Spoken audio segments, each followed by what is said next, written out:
tight. Hold my baby squid, keep them out of sight. Talking about my life, government stay away. Watch me drive, I'ma do it my own way. Squid in the ocean, swimming all alone. Ain't nobody telling me where to go. Living free, gotta stay true to myself. No need for interference from anyone else.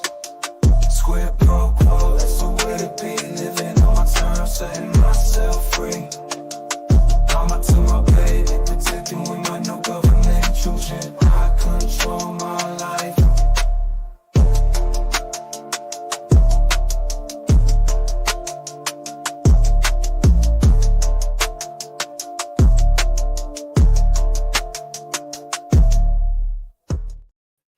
Hey guys, welcome back. Long time no see. Welcome back to the 30 people so far who have made it. I love you guys. Thanks for hanging out and talking about something else besides Jeremy Hills. No offense to Jeremy, but sometimes we need a break. Just like I'm sure he needs a break from his own life some days. We need a break from his cases because I can't imagine if they give me a migraine and they frustrate me, I can't imagine what he lives on a daily basis. But anyway, we have 11 likes so far, or 15 likes and 31 viewers. Hopefully we can get up to like 50 people because, yeah, the number dropped down to like 50 people. Yeah, I wish that more people were, I really do wish that more people were interested in other things besides what the hells. But hey, maybe eventually we can, maybe eventually. Because I do have those people that actually come out and thank me for talking about things other than what the hells, which I appreciate, actually. So, we hopefully we can get into... Oh, by the way, did I... streams up to like 60 or 70 people where it's stuff that's not drama or migraine inducing, but matter to the greater good. And talking about how we can make aviation safer and figure things out is definitely important to me. So this is our topic for today. Oh, the fun. Did I send you the screenshots of the central console where the... yes, you did. I have to open them up. Right, yeah, just so you are aware, you are breaking up for me. And that is so weird. Because you're the only one. I don't have it on Restream. I don't have it on anything else, but it's been happening on this StreamYard thing. Be right back, but I've already liked this one, so I'm getting a hall pass. Yeah. Yeah, but don't worry, I'll just hear you twice on Okay. So don't worry about it.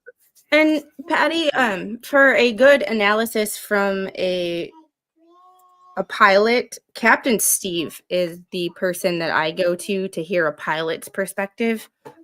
He has actually flown the 787, so it's an interesting time. I've always been interested in aviation. My dad was in the Air Force. As a kid, I always imagined him flying. Imagine my surprise when I found out he was a pharmacist. Oh, I'm going to send you something. I don't know if you've got this one yet. So that's that one. I'm going to open up the...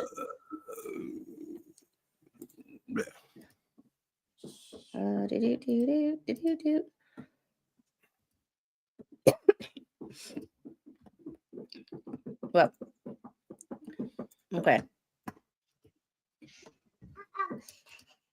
There we go. Open image in new tab so I don't dox you. Actually. Yeah, this is the only survivor. There's still a couple of things out up in the air. Was he on the ground when it happened, or was he actually in the aircraft when it happened? He was in the aircraft. He was in seat 11A. Seat 11A is port side, if I remember the 787 configuration correctly, 11A window seat, emergency exit row. Okay. So that is why he was able to walk away, is because he was literally in the right spot at the right time. And I honestly think that he opened up the door before the plane actually crashed. If I were to be a betting woman. So that's just my, based on what I know of aircraft. And yes, I'll help you. Okay. Do you want to get into this? I have to help her. Yeah. Do you want to scroll it? So. I all right.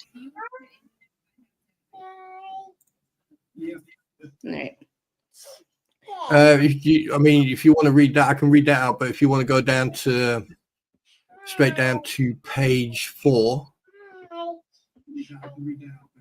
Here we go. Is that one good? Yeah. I'll just have to wait until you come back.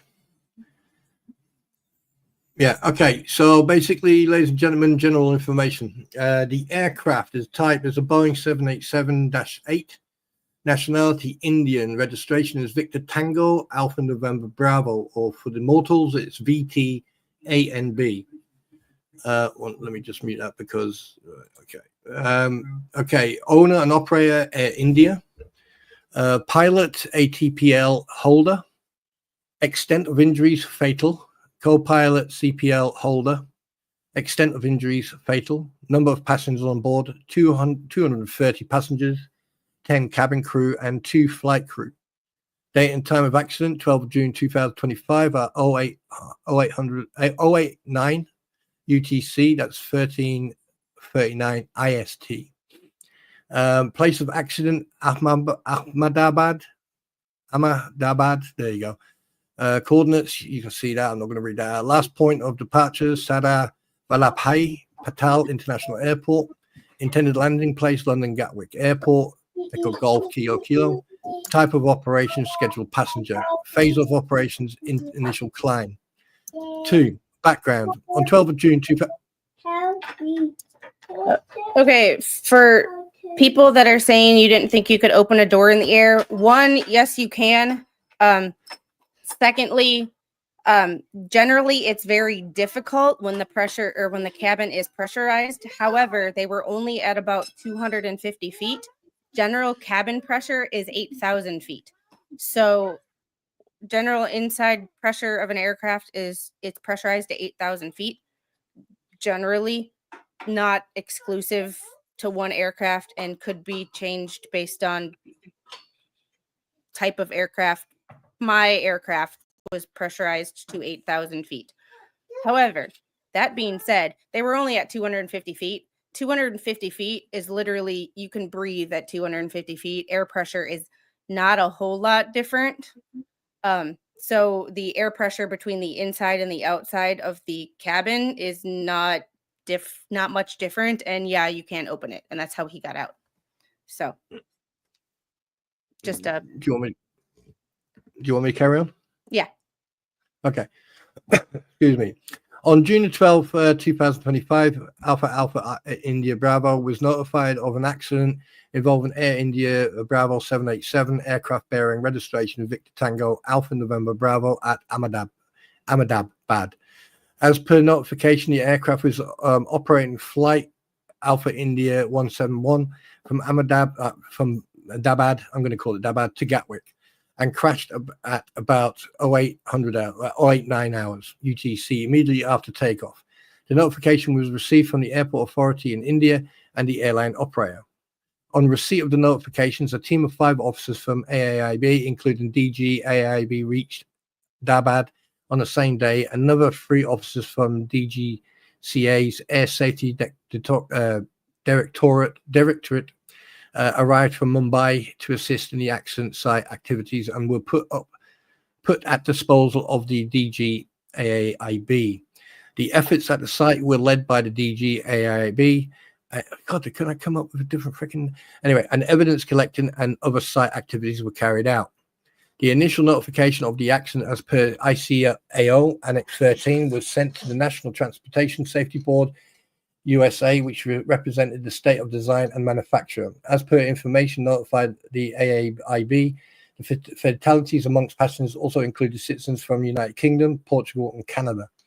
The initial notification of the accident as per ICAO Annex 13 was also sent to the AAIB UK and that one, Portugal, and Transportation Safety Board, Canada, which represented the other states whose citizens suffered fatalities in the accident. All right, I'm gonna once again put a pause for those, since this is our first true foreign report. Yes, we did cover the one in Canada, but it was an American airline, and it was just Canada. No offense, but y'all are part of our hockey league. Y'all are part of our basketball league. You know, for a while you didn't even need a passport to travel back and forth between the two countries. So before we get there, when there is an accident like this, the reason the NTSB is there is because the country of origin of the plane is the US. So that is the reason the NTSB is there. There will also be people from Boeing that are there because it is a Boeing jet. There will also be people from GE who are there because GE made the engines. There will also be a representative from each country that lost passengers. So if there was an American passenger who passed away, there would be another reason for the NTSB to be there. If there was a Chinese individual on board, a representative from the Chinese aviation, whatever they call it over there, would be there. So that is the reason why all of these people are there. Not to be that they're smarter or better or anything than India. It's just they all come together as a team because they all have a hand in what happened. Exactly. So carry on? Yep. I'll carry on. NTSB USA appointed an accredited representative and technical advisor from Boeing, GE, and the Federal Aviation Administration, FAA, to assist in the investigation. A team led by the NTSB accredited representative comprising of the representatives from Boeing, GE, and FAA arrived at Dabad on the 15th of 6, 2025 and participated in the investigation. A team from officials of the AAIB UK also arrived at Ahmedabad and visited the site with DGAAIB. The DGAAIB, in exercise of the power conferred to him by the Rule 11.1 to the Aircraft Investigation of the Accident and Incidents, Rule 2017, appointed investigation team comprised by Mr. Sanjay Kumar Singh as investigator in charge, Mr. Jadbir Singh Lakhkar as chief investigator, and Mr. Vipin Vinuvarakov and Mr. Viraragavan K and Mr. Vishnath, that name, because I'm going to butcher that one, so I'm not going to say it. Kumar, let's just say call him Kumar, as investigators. Experienced pilots, engineers, aviation medicine specialists, aviation psychologists, and flight recorder specialists have been taken on board as subject matters experts, SMEs, to assist the investigation in the area of their domain expertise. And here's another thing, and you can tell me what you think about this, Spawn, because I have thoughts on this. This is where shit got interesting to me. The rest of it is like, okay, it's just who was helping with the investigation, the make, model, year of aircraft, blah, blah, whatever. Aviation medicine specialists and aviation psychologists caught my eye when I saw those as subject matter experts. First time I've seen that.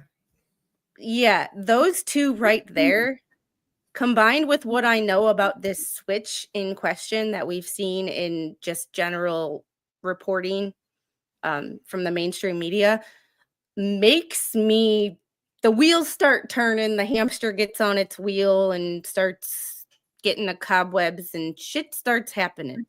I don't exactly know where I want to go with that, or where they are going to go with that. However, when I see an aviation psychologist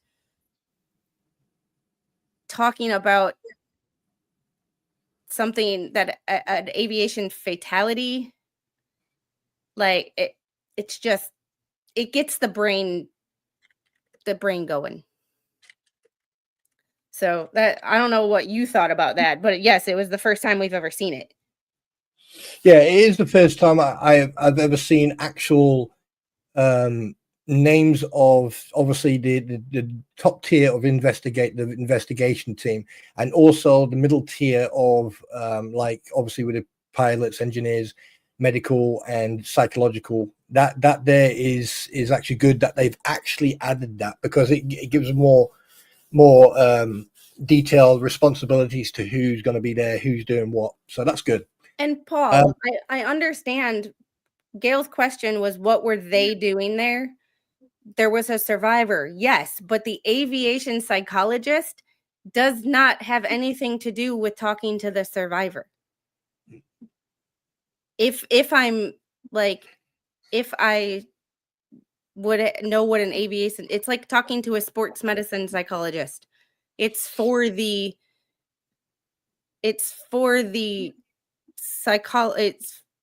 dealing with the people who work at an airline, are involved in things. It would be if like a pilot survived and before you ever got him back up in the air, he would have to talk to an aviation psychologist kind of thing, or an aviation medicine specialist. Like, I get those are for airline employee type situations, or talking to people at the FAA, like an FAA person who maybe got PTSD from a crash site would talk to an aviation psychologist. Having an aviation psychologist involved in a crash report, also right before a flight, right before it says flight recorder specialist, is a very, very it gets the wheels but okay, think about the other reports that we've covered. There were survivors in there was no fatalities in the Canadian or the Delta jet that flipped over in Canada. There was no aviation psychologists that got deployed to that scene to talk to any of those people. This has nothing to do with the survivor. This has to do with the people who were flying the plane.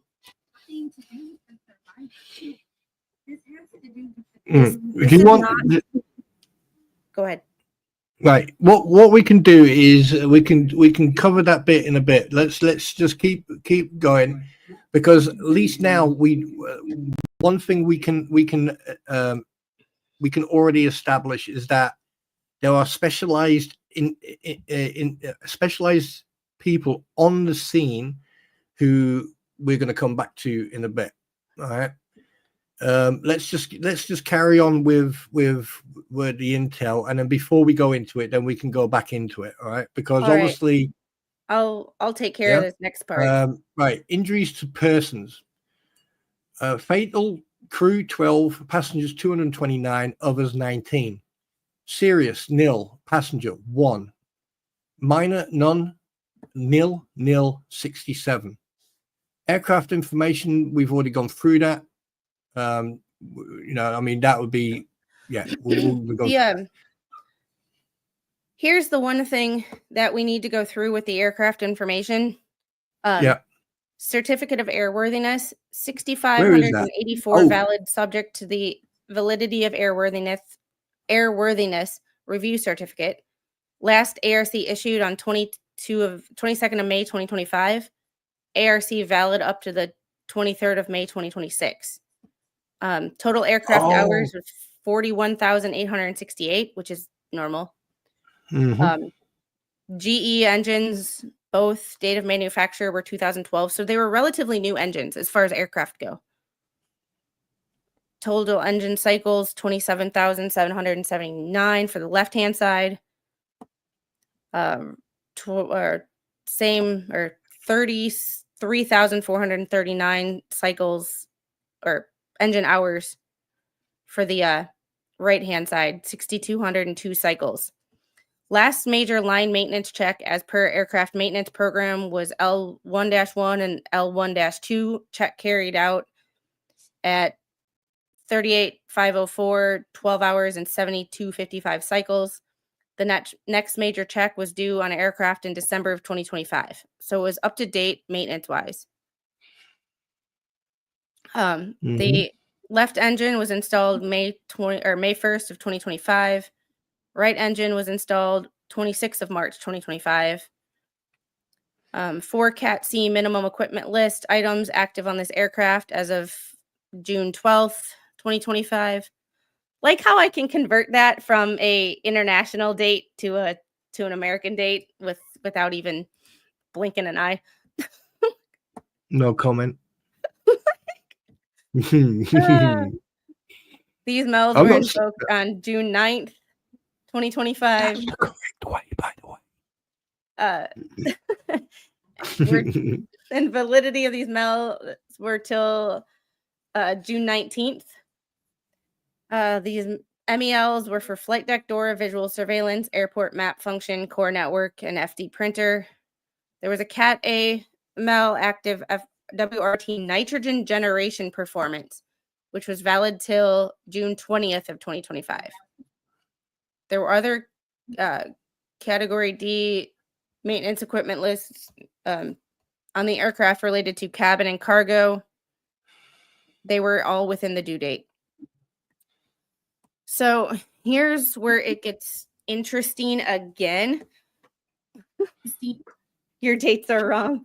And that's why I'm saying the month, because that's how we wrote the dates in the military. We wrote 25 May, 26 May, 19 June, but I've seen it put like this. Like this, and someone say September 6th, and it's like no, that's not what they mean. Like, hang on a minute, let me just stop you there. Right, yeah, go back up to the airworthiness checklist. Right, stop there. Right, so you got left hand, right hand, left hand. So you got 2012 engine, you got 2013 an engine, you got yeah, right. Now go back down to not the L1 and L2. Go down to right. This is what go back up. We're looking at the engine. There you go. It says there the left-hand engine was installed on the 1st of May this year, and the second engine, which was the right-hand engine, right, was installed on the aircraft at in March this year. Yeah. Now, just for the record, before people think, oh well, it could have been the engines. No. But I've already sent Squid a schematic of the central panel, lower panel. So what happens with engines is, say an engine, so obviously there's different hours and different cycle rates and different times when they were installed. So think about an aircraft as like you get into, say you're in your car and someone hits your car door and your car door needs to be replaced. You get a brand new car door, and it's now a brand new car door on an old car.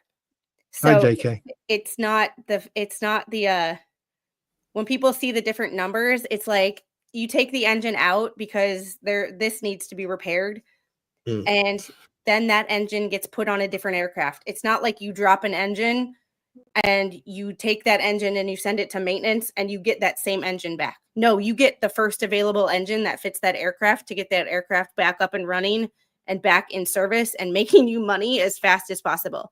So that's the reason that when you look at these reports and you see that you have different engine hours and you're like, but it's on the same aircraft. How can it have different engine times and run times and cycles? It's because that engine got downloaded taken away for maintenance from one aircraft and then put on a different aircraft. It happens all the time. So I've seen people, engines get changed when major service is done. Engines get replaced. Engines are one of those things where like all you see is like the safety wire is broken on an engine, and the engine gets either, if they can't do it right there on the spot, the engine will get taken down and replaced, and you'll have to go fix that. Whoever you send it to maintenance will go fix that safety wire. Sometimes it'll take them 5 minutes to fix it and the engine is back up and running, but now it needs a new aircraft. Because the longer these planes are out of service, the more money they lose.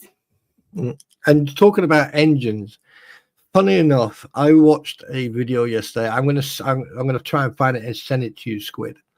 Okay. And it was about an aircraft that was, I can't remember where it was flying to, but it was flying, and then suddenly it started pulling to the right. Because obviously, when you're flying in an aircraft, if you lose two engines on your starboard side, what will happen? Port engines will start, because obviously they're pushing, right? What it'll do, it'll start pushing you to the right, so it'll start making you bank to the right. Now, this aircraft, just to give you an example of how important it is for maintenance and to make sure that the engines work on an aircraft, this aircraft started flying, and it's based on they did survive. Basically, they lost both starboard engines. And basically they were able to land with that aircraft with just two engines, and basically landed with flames coming out of the wing, due to the damage it was caused. But I'll try and get you that video, and then actually while you're talking, I'll probably might look through it right now, and then if okay with you, I'll put the link out so people can actually see. Yeah, you do what you got to do. And let me know when you want me to read. Okay.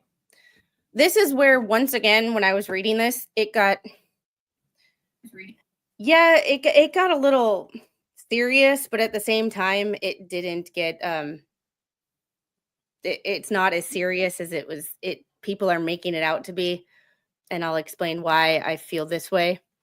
The FAA issued a special airworthiness information bulletin on December 17th, 2018, regarding the potential disengagement of the fuel control switch locking feature. This SAIB was issued based on reports from the operators of Model 737 airplanes that the fuel control switches were installed with the locking feature disengaged.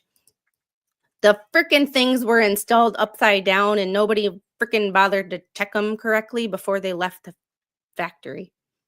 So if you install these things, and I will show you what they look like. We'll stop screen. So this is a video of the fuel switches. This is how they run. So I'm gonna.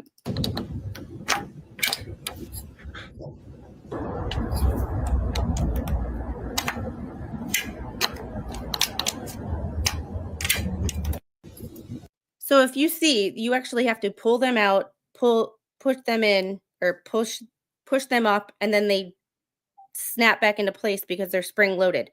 So if you install the switch upside down, it's automatically going to stay disengaged just on the way the gravity and the spring operates.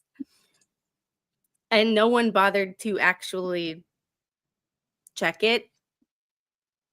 That's a Boeing. This is why you should hire people with AMPs, Boeing. This is why mechanics can work in aviation and not have AMPs. I will never in my life effing understand how you can be an aircraft inspector and not have a damn AMP license. I will never understand in my life. And that's why I don't fly. We'll just leave it at that. I have opinions based on stories that I hear every freaking day of my life. So I will, but you can see. So when we read further into this, when you hear about certain things and why the switches can't fail, there is this little piece of metal. And this was not this plane's first flight of the day. So if this little metal piece was broken, they would have already known. So look at how this switch engages. Watch this one more time. And plus, you have to pull it up and back. Yep, you have to pull it up because you have to beat that little, and there's a name for it. I just can't freaking remember what it is right now, and I apologize.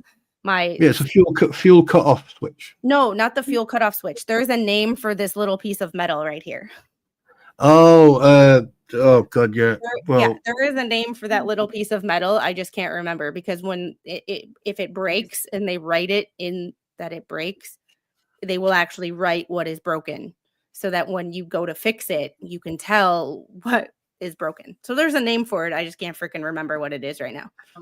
But it's called a stop lock mechanism. Stop lock mechanism. Thank you. It's just one of those things of like this, if this was broken, this little piece of metal, you would know because that switch would not stay on. So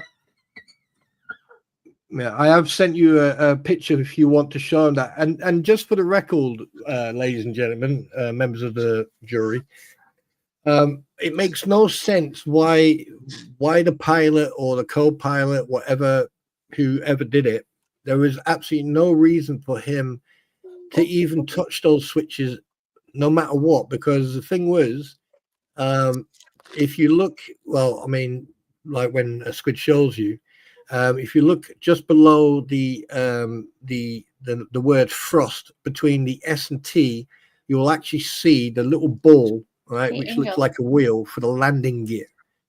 Okay, and the flaps, the switch for the flaps is actually on the right hand side of the power throttle. So you'll see that later in a bit when she shows it. So there is absolutely no need whatsoever for anybody to touch those cutoff switches. So that to find those turned off after the accident, obviously this is where the investigation is now going. Yeah, so we will don't even know what page you're on now. Is it page hold on, is it page 6? Is it? I'll get back to it. I just had to there we go. Okay. I highlighted it so that I wouldn't lose my stuff. Roger. The airworthiness concern was not considered unsafe condition that would warrant an airworthiness directive, AD, by the FAA. The fuel control switch design, including the locking feature, is similar on various Boeing airplane models, including the part number of that which is fitted by B787-8 aircraft and VT A and B. As per the information from Air India, the suggested inspections were not carried out as the SAIB was advisory, not mandatory. And here's the thing. This has prompted, I've seen reports from airlines, at least 3 airlines in the world who have grounded all their 787s until, at least their 787s, maybe their whole fleet, until these switches can be checked. And here's the thing. They're just doing it, in my opinion, to satisfy some fear from the public, because if those switches were not, like, those switches are literally checked by the pilots every day. Because when they go to start the engines, if they engage that switch and it doesn't stay, the engine won't start. So, like, the fact that they are going through and inspecting every fuel cutoff switch in their fleet is, to me, is a waste of money and is only done for PR. Because as those switches are used every day. So, like, if that was broken, the plane wouldn't fly. That's one of the easiest things in the world to check. Does the engine start? Yes. Does it stay started? Yes. That switch is not broken. How you explained it, the engine won't work. Yeah, the engine will start, but it won't stay. Once they let go of that switch, it's not gonna. And that's the co-pilot or the first officer who's touching those switches. The pilot gives the instruction, the first officer or the captain gives those instructions. The first officer is the one who actually touches them. Keep that one in mind too. So, the scrutiny of maintenance records revealed that the throttle control module was replaced on that aircraft in 2019 and 2023. However, the reason for the replacement was not linked to the fuel control switch. There has been no defect recorded or reported pertaining to the fuel control switch since 2023 on that aircraft. Do you want to do damages?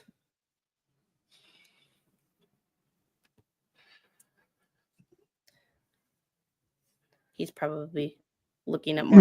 I'm actually looking at the throttle consoles, the controls, and I found two different variations, but both you got stabilizer trim on one on the right hand side, then above that you've got the flaps lever. In the center at the bottom you've got the idle and fuel cut off. And then on the one that we're looking at, or the one that you've shown, instead of actually having the actually, let me just copy this picture and send it here. Okay. Because obviously I've sent you the video, by the way. Okay. Right, that there is one.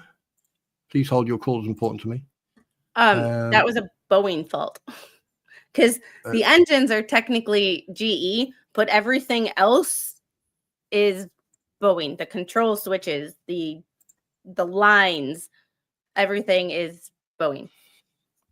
So the top one is from 1 second. Is the captain first officer seat housing Avcom, and are during the flight at the front of the pedestrian, the fire panel and warning lights extinguished. Right, thrust levers, speed brake, flap controls, radio communication, side panels, lighting control, oxygen equipment, yeah. So the picture, the two pictures I've sent you, the top one, right, the two levers, you got a red light on the left, and then in the middle, in the center, you got the two cut-off switches, levers. Yeah.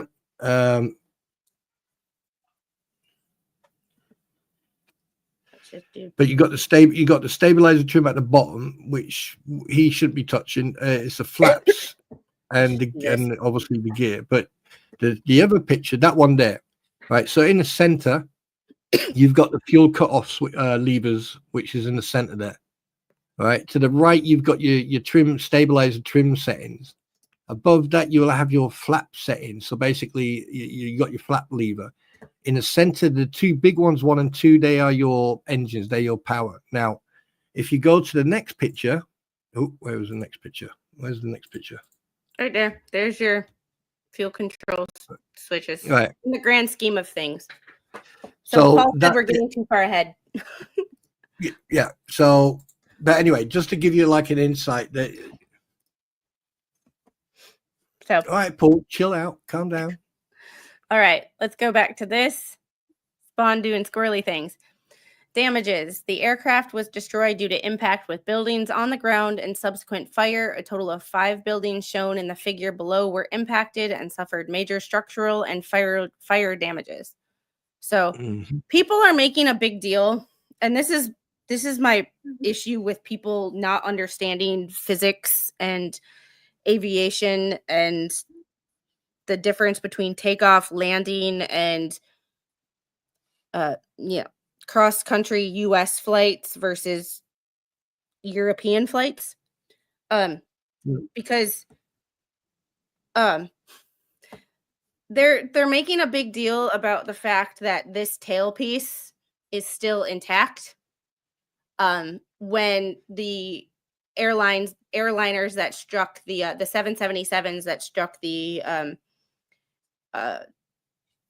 Twin Towers were completely destroyed.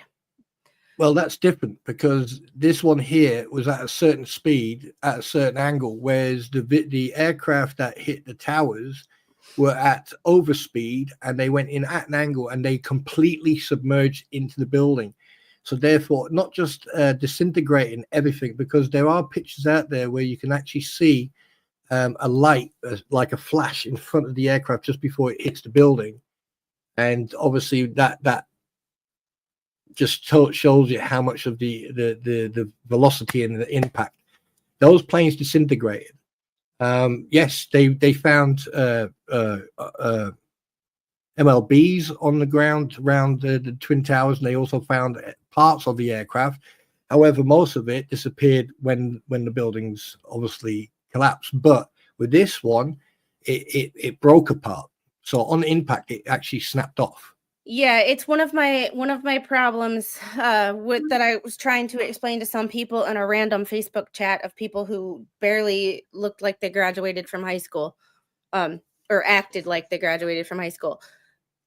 Or taking off, the slowest you're ever going to go, the heaviest you're ever going to be.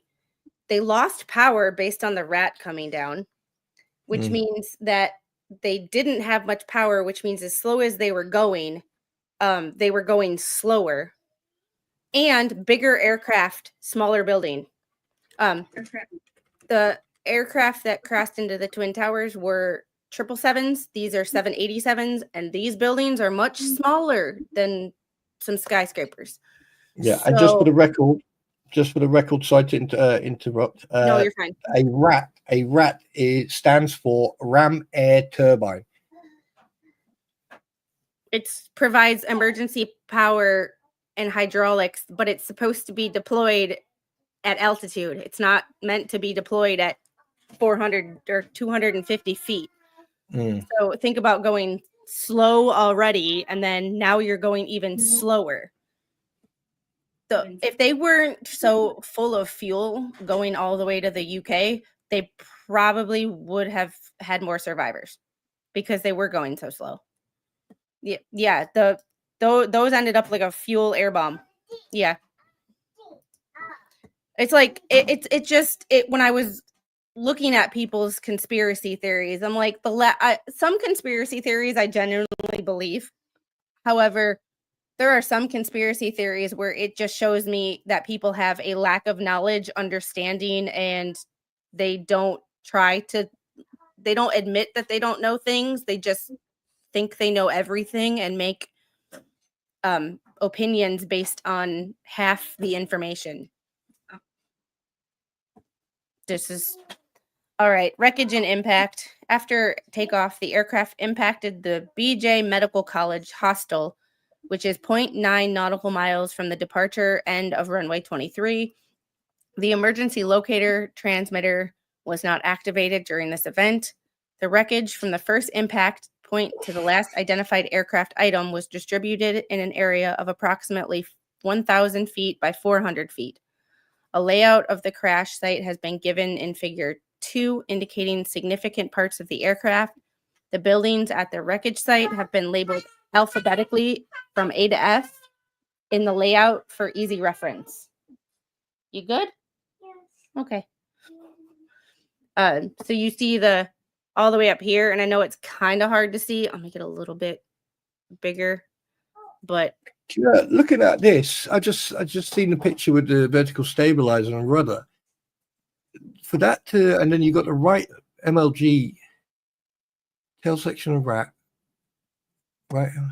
Yep, tail section and rad are all the way up here. Yeah, I know, but the thing is, they must have. I mean, this is just speculation. I'm just guessing now. The fact that you got the tail section there. Oh, hang on a minute. Tail section is there, and then you got the vertical stabilizer and rudder there. And you know, I've got a really funny feeling that the aircraft twisted when it hit the hospital. Sort of twisted right to the right. So I mean, because that vertical stabilizer richly covered nearly 100 foot, 250 feet. There's the left main landing gear and left wing. There's Yeah, a left because engine. yeah, it must have twisted because if you have a look at C, D, E, and F, the right-hand side or the bottom side of the buildings have no damage. It's all on the left-hand side.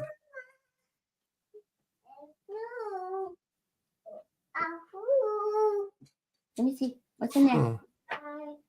Oh, dude.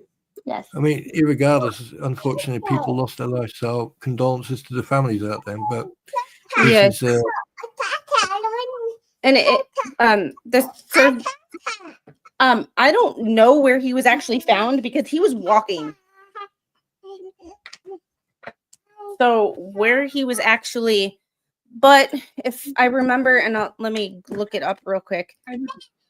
I know I talked about,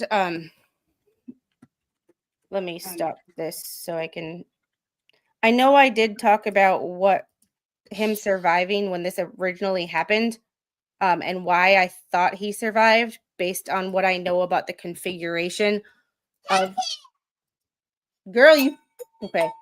I was gonna say, you throw that at me, we gonna have a problem. I just found the story from the survivor. If you wanted me to really quickly read it out. Yes, please. Okay. It comes from Hafsa Khalil from the obviously 13th of June. The British man who was the sole survivor of the first day's Air India plane crash said he managed to escape the wreckage through an opening in the fuselage. I managed to unbuckle myself, used my leg to push through that opening, and crawled out. Virash Kumar Ramesh told Indian state media DD News. Mr. Ramesh, 40, was in seat 11A on the London-bound Boeing 787 flight when it went down shortly after takeoff in Ahmedabad, Western India, on Thursday. There was there was 169 Indian nationals, 52 British nationals, more than 200. Anyway, yeah, we're going. Speaking from his hospital bed, Mr. Ramesh said that the lights inside the aircraft started flickering moments after takeoff. Within 5 to 10 seconds. Yeah.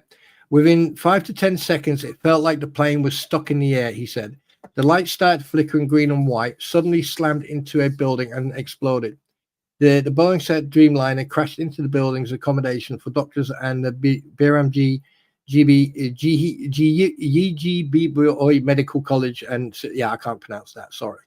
But Mr. Ramesh, a businessman from Leicester who has a 5-year-old and 4-year-old son, section was sitting and landed near the ground and did not make contact with the building.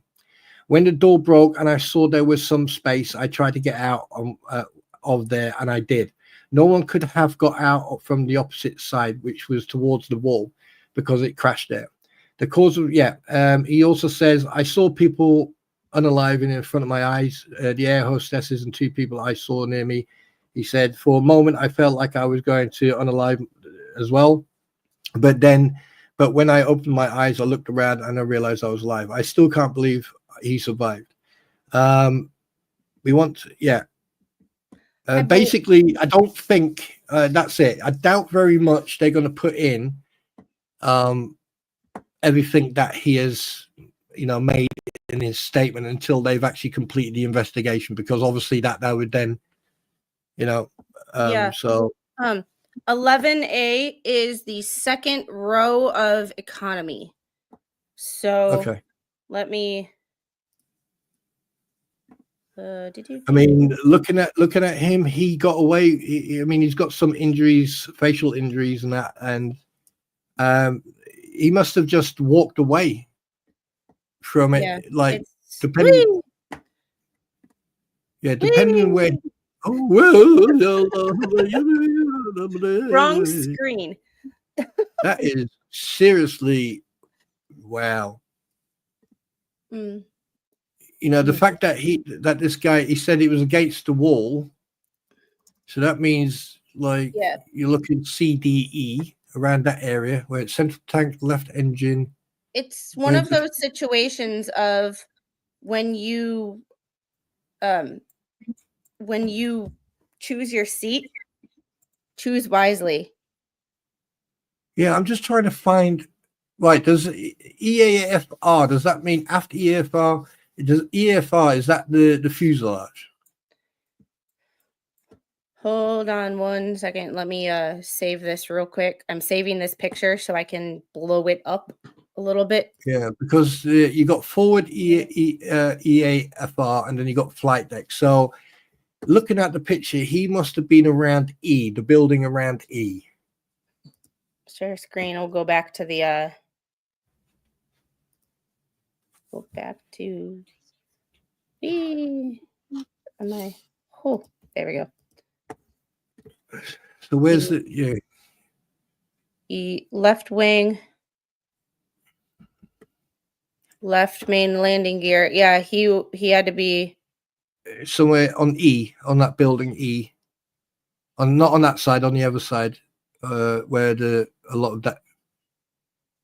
No, he was. If the plane was coming from first point of impact was up here, the tail section is right there. Yeah, and then at the bottom there, you've got the aft EAFR, just below the right engine. Now go back up.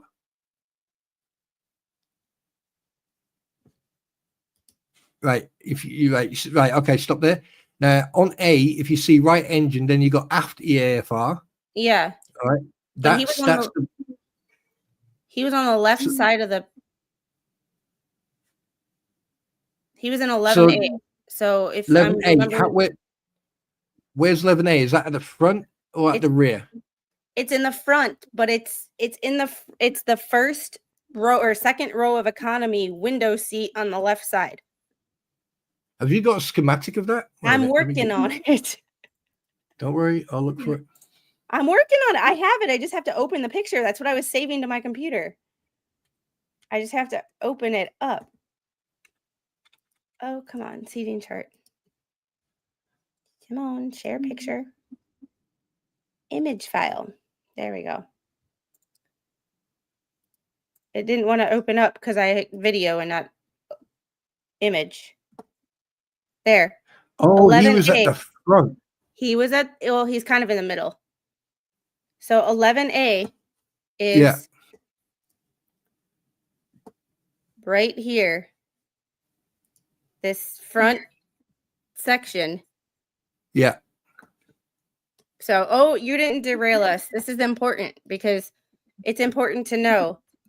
So if you look where the second set of arrows is, second row back is 10, 11. A is the window seat because it goes A, B, C, D, E, F, H, J, K. So he was window seat, second row behind the emergency exit in front of the wing, which in front of the wing is one of the safest places you can be. So he was literally in the perfect location. But the only thing that gets me is he just said he didn't go through the emergency exit because if he would have, the people in front of him would have survived as well. So the impact must have ripped a hole in the side of the plane that he was able to, So looking at the picture, that means he was somewhere between E and D.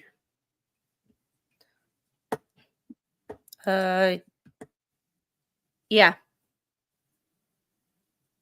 Because he said there was a wall to his left. So that means, So that means he walked out towards the right wing, sort of like, you see where it says right hand wing. Mm-hmm. So he must have been between E and D, and he had the building. He said he had the wall to his left, and then he just walked out the right. But the thing is, you've got if you look down at F, and you look on the left hand side of that building, there's quite a large piece of either that's fuselage right there at the front there. No, on the other side.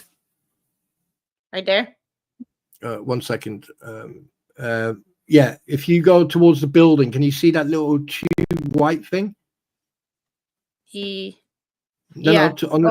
there, right there. Does that look? Let me scroll in here on this one. Let me scroll in. It might be.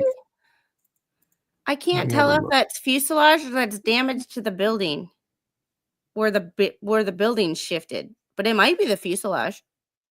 Well, it does Well, say, I mean, I can see like a big blob of flight deck, and he did say there was a building to his left. So it's either E or it's F, one of those two.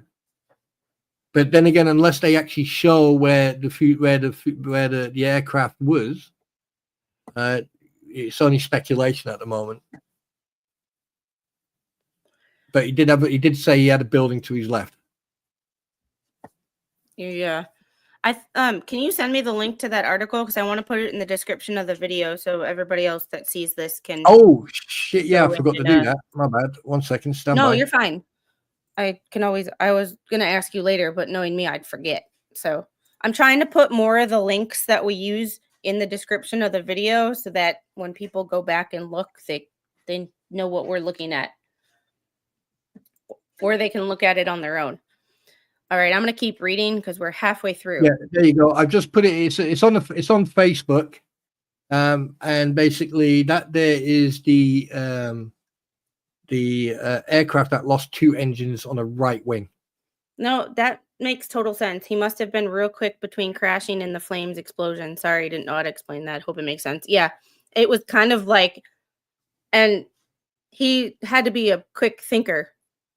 And oh my God, saw an exit, and like, if he would have waited probably a couple extra seconds, he probably wouldn't have made it. I don't know. All right. As the aircraft was losing altitude, it initially made contact with a series of trees and incineration chimney inside an Army Medical Corps compound before impacting the northeast wall of Building A. The distance between the tree on which the aircraft made its initial contact and the point on the building A where the aircraft impacted is 293 feet. As the aircraft moved forward, it continued fragmenting and collided with other structures and vegetation. The impact witness marks on the building and airplane indicate a likely nose-up attitude about 8 degrees and wings level, which seems normal for takeoff. Unreal, he paid attention during the "what you do if" speech. Yes, also the fact that he said that the lights flickered, which means that was the rat.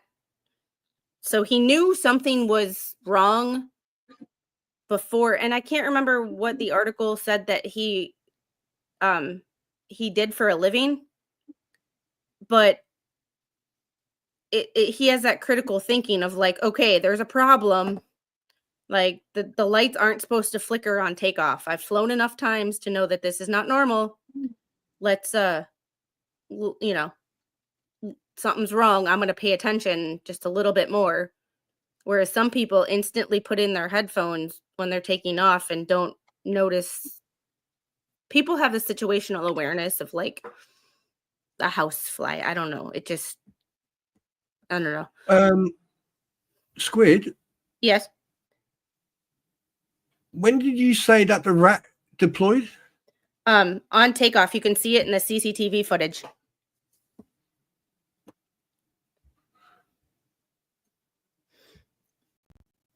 So, wait, if the rat deployed,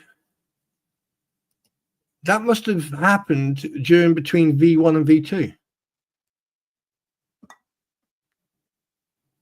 Or or rotate V2. It must have happened just after V2 because you got one pretty quickly. Okay, so Spawn just sent me a Air India Boeing 787-800 seat map from Air India. So Air India's specific configuration. 11A, I was right the first time. 11A is an exit row. It's the first row of economy. There is no row 10. So it goes straight from 3 rows of what look like business class or first class to economy. So it's I was right the first time that when I said it on that previous stream, when I said that he was in an exit row window seat on the left side. and business class is what they call it. So he was window seat, exit row. So in front of the wing on the left side. That was like the perfect place to be. So yeah, that's what I thought. Only place to sit, I've been told. Yeah, it's yeah.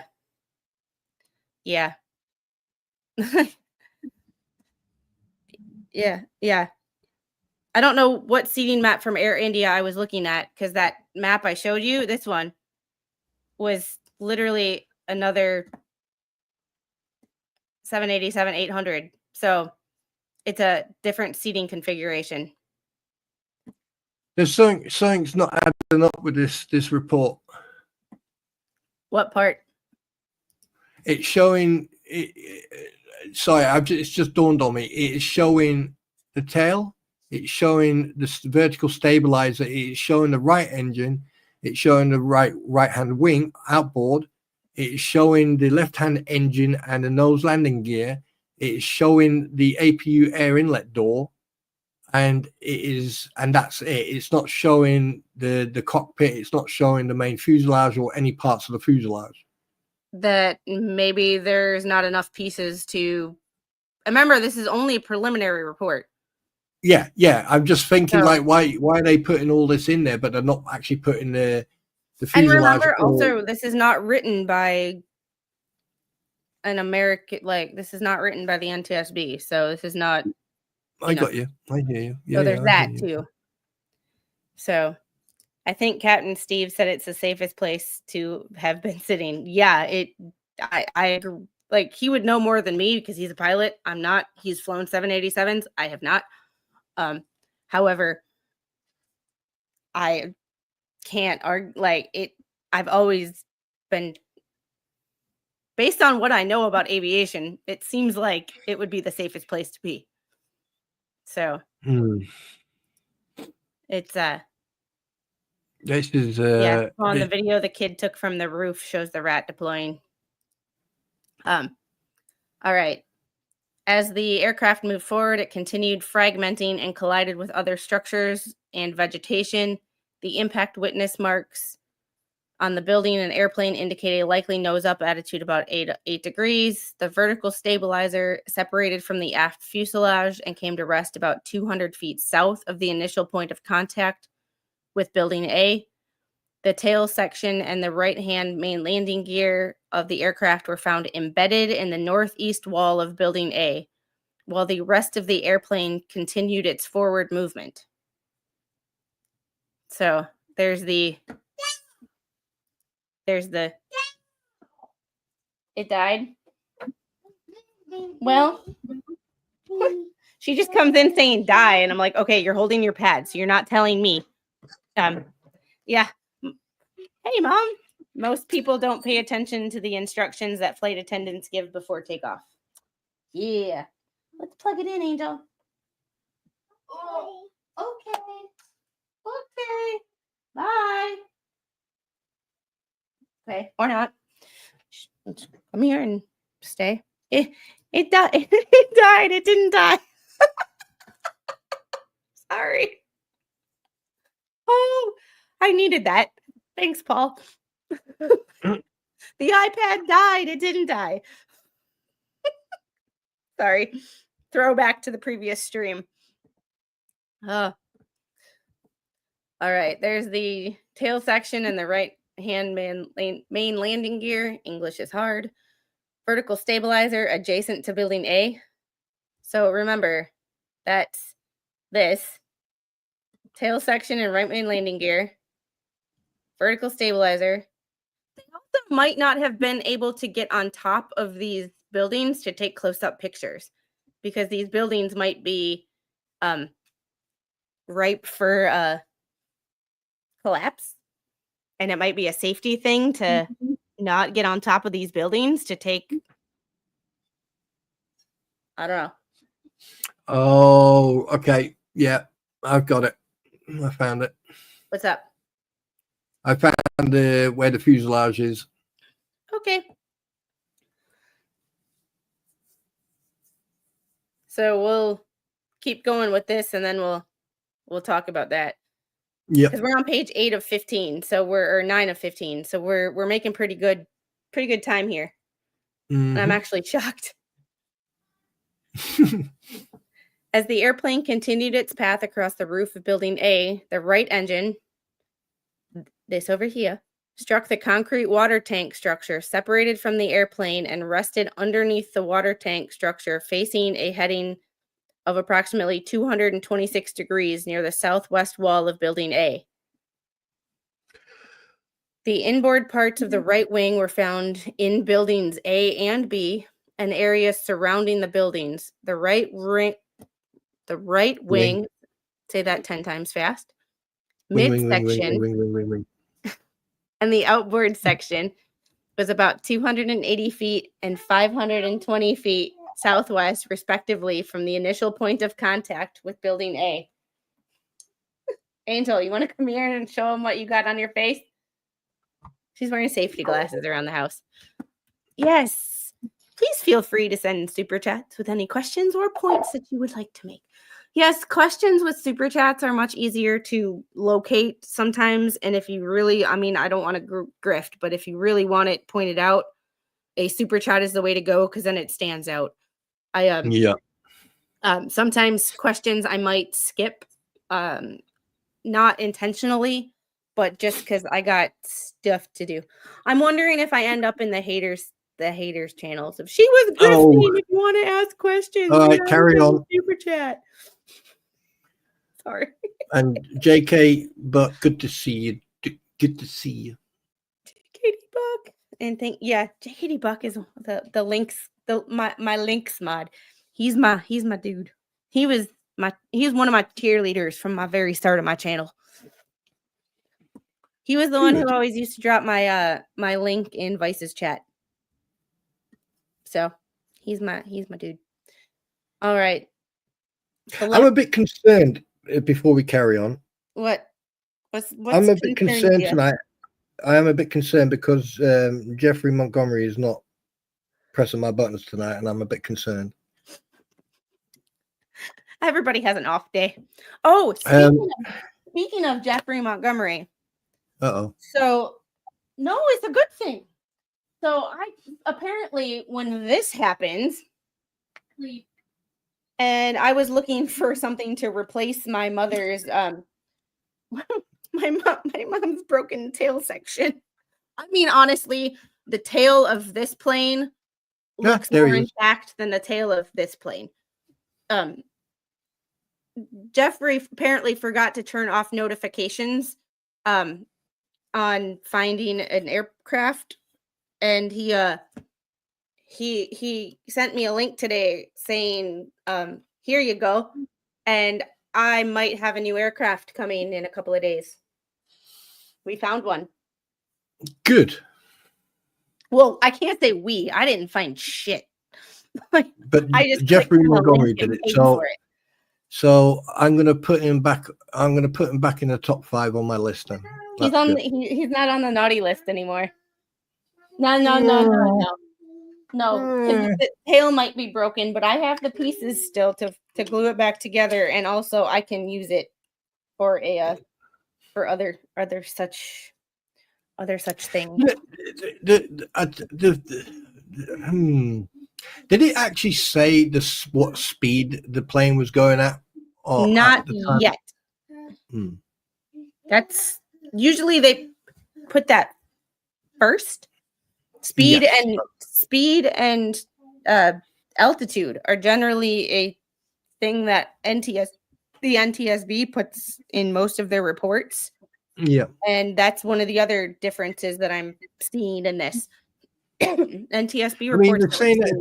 If they're saying that the engine was 226 degrees near southwest wall of, by looking at the engine, it looks like it twisted because you got the intake at the front. Looking at that picture, that figure 6. Yeah, I'm trying to. Because an engine is like a cone type of shape, isn't it? So looking at that picture there, it looks like that the intake is to the front rear the engine. So it must have twisted when it hit that. No, that actually looks like the exhaust. So, because there's A and there's C. So if we look at the, sorry, I have to zoom out again. No. What I mean is when it got taken off the wing. What I mean is when it got because if you ever look at the engine, when it got took off, it must have twisted when it hit the water tank. Because don't forget, the water tank was made of concrete, wasn't it? So therefore, it would have a steel frame. So there's a possibility it sort of like twisted around. Looking at that, I'm not sure. I'm just speculating because there's that big piece, the big round piece at the sort of at the center there. It looks bigger than the end of it. No, that actually looks like the engine is facing the right direction. Is it? Oh, yeah. Okay. Because this is the exhaust. Yeah. Okay. So wait a minute. Let me have a look at the map again. And look at the direction it is, because buildings A and C are staggered. So if you look at buildings A and C. Yeah. I mean, but the thing is, if you look at the picture at the top, A is at the top, the C's at the bottom, but the engine is facing arse end to C.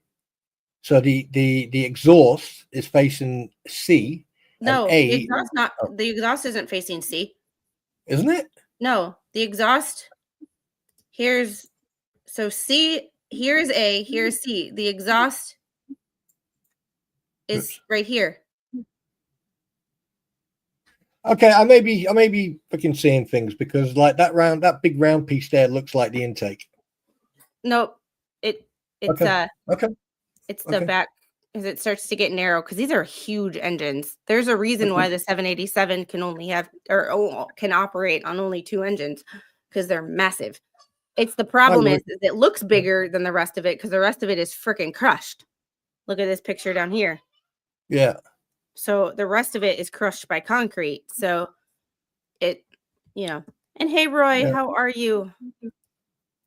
Okay. First drug is almost done, and then saline flush followed by a second drug that will take 45 minutes to infuse. Give her a hug for me. And for me as well. Tell her that we love her. Yeah, and give her a bigger hug from me than from Squid. There you go. He's a bigger dude. Yeah. I mean, I'm just speculating. It's just that looks like that. But then again, well, yeah.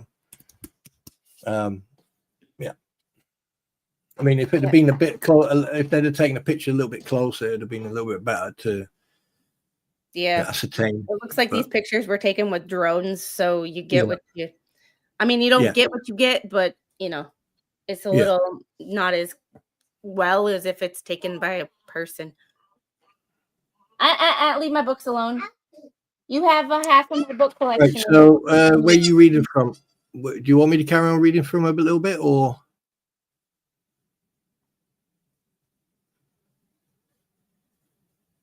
All right. Daddy, her father should be home soon.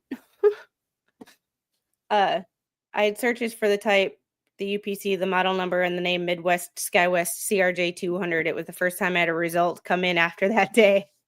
And it was random because I haven't looked up for another aircraft like that in a couple of months. And it's random that we'll see it when it gets here. Crossing my fingers. First time I bought anything on eBay. So we shall see. All right. The left main landing gear and left wing outboard and middle section struck building C, came to rest approximately 345 feet south from the initial point of contact. The left wing middle section of the wing was stuck in the north corner of the 4th floor of the building C, while the left wing inboard section was lying about 670 feet southwest of the initial point of contact with building A. The nose landing gear was found on the ground about 307 feet southwest at the initial point of contact with building A. The interesting thing about this is even though that the Indian Air Traffic Safety Board, or whatever they call it, took point on this, everything is in feet. Yeah. Sorry, that's just one of my like things that make you go, The left engine got separated from the airplane and struck the north corner of Building D at the ground level, where it remained and was roughly perpendicular to the right engine, resting position at the heading of approximately 326 degrees. The wall was pushed into the building, and the northwest building column was damaged, such that portions of the concrete were missing and exposing the internal metal rebar. The engine, remaining portions of attached cowling, and the surrounding area were heavily damaged by fire. Angel.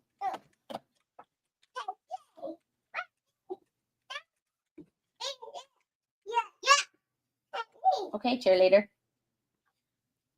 All right, so here's the nose landing gear. Holy, that is like, I just can't. The amount of destruction. There's the engine, or the left engine, all the way in here. I mean, excuse me. The freaking mid wing is on the fourth. Wait a minute. That's first, second, third. On the third freaking floor. 5th floor.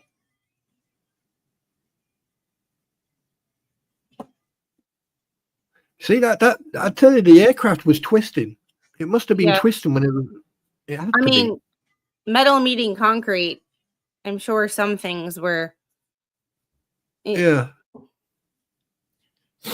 Because there's not a lot of fire damage on the ground, first and second and third. It's mostly at the top, so fourth. So there couldn't have been that much. Well, because looking at the buildings, you got all the scorch marks are like on the sort of third, fourth. Yeah, but look at all this. Yeah. But we also don't know what was damaged from the plane itself and the initial impact, and what was damaged from the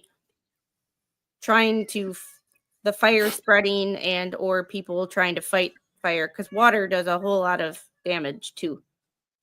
So it's like it's hard to exactly put your finger on it with a couple of pictures, you know. No, it's just like looking at the main picture and where it's got all the A to F, and then looking at these smaller pictures, it's like, you know, it's going to one direction. You can actually see the actual the debris field, so to speak. But let's carry on. I don't want to digress. After the tail section was brought down, the APU was inspected and found intact inside the APU compartment. The APU air inlet door, which was intact, was found open. The fuselage fragmented and sustained thermal damage as it traveled along the northwest faces of buildings C, D, E, and F, with the furthest debris observed about 765 feet southwest from the initial point of contact with Building A. Hey. Oy, oy, oy. And hey, General T, and hey, Flash Fan, how are you guys?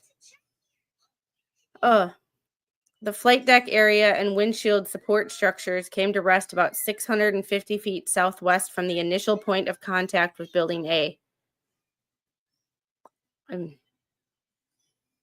There's the landing gear lever.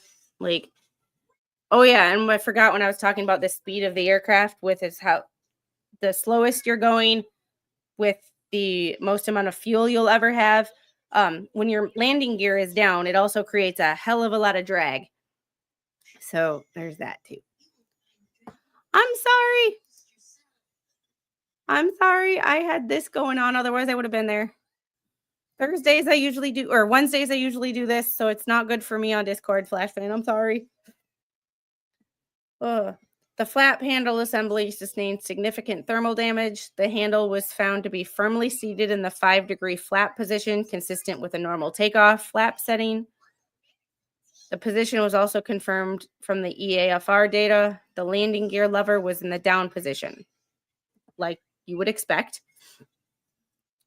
The thrust lever quadrant sustained significant thermal damage. Both thrust levers were found near the aft idle position. However, the EAFR data revealed that the thrust levers remained in forward takeoff thrust until the impact. Both fuel control switches were found in the run position. The reverser levers were bent but were in the stowed position. The wiring from the TOGA switches and auto throttle disconnect switches were visible but heavily damaged. Okay, fuel control were in the run. Which this is what makes me confused, because yeah. Personnel, age and gender, 56 male, 32 male. Date of license issue, 14 May 2021, 26 September 2020. Both of their license were active for another few months to another year. Medical exam, 5 September 2024, 4 February 2025. Total flying experience, 15,638 hours. 3,403. That's quite a bit of difference. But everybody's got to learn somehow. So just because someone doesn't have a lot of experience doesn't make them a bad person. Everybody's got to get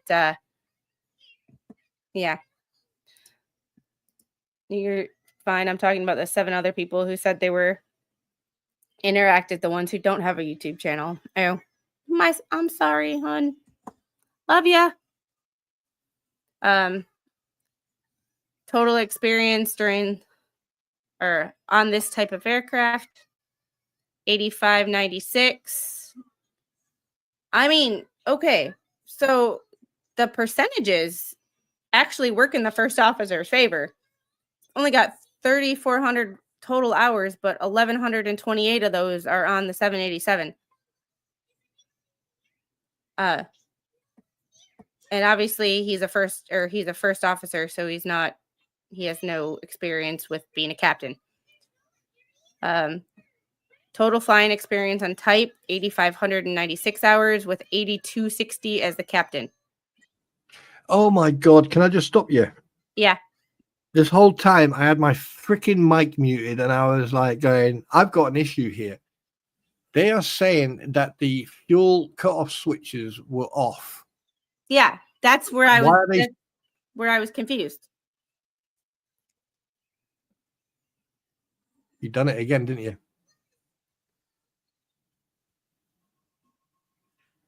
What happened? It's like that picture that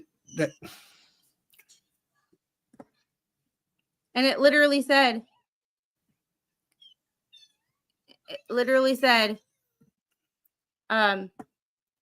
both fuel control switches were found in the run position. So I'm wondering what the hell they're talking about.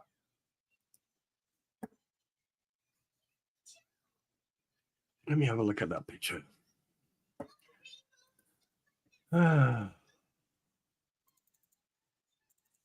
something wrong here. They took a really weird, and the person who took this picture should have taken it from like a 20 to 45 degree angle from the side so you can actually see it. No, they are on a run. They are set to run. So why is it being said that they were off? That's why we read the reports.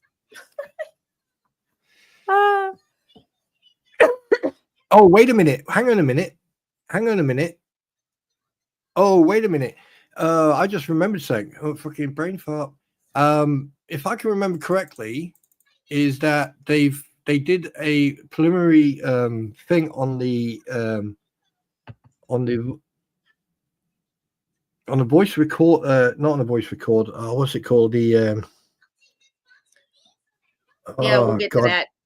Yeah, we'll get to that. You're getting ahead of us. Yeah. I just realized I am. I'll shut up. Total flying experience in the last 180 days, 262 versus 233. 30 days, 56 versus 66. 7 days, 7 versus 6. Neither of them had flown in the last 24 hours. But they both had And I mean, obviously the captain, the captain had quite a few hours, and the co-pilot, even though his hours are low, he's had 1,100 hours on that aircraft. Yeah. And so a third of his hours are a third of his total hours are on the 787. Yeah. So like it. So he's an experienced 787 pilot. Yeah. With that amount of hours. The weather at Ahmedabad at the time of the accident was as follows. I mean, what's that beeping? Her iPad. Oh, right. God, I thought there was a 36 and 37, which is what, 90 degrees, 95 degrees, 100 degrees, 100 degrees Celsius or 100 degrees Fahrenheit. I would say 36 is around 110, 112. Hey Siri, what is 37 degrees Celsius in Fahrenheit? 98.6 degrees. Body temperature. 98.6. So 95 to 98 roughly, or 99.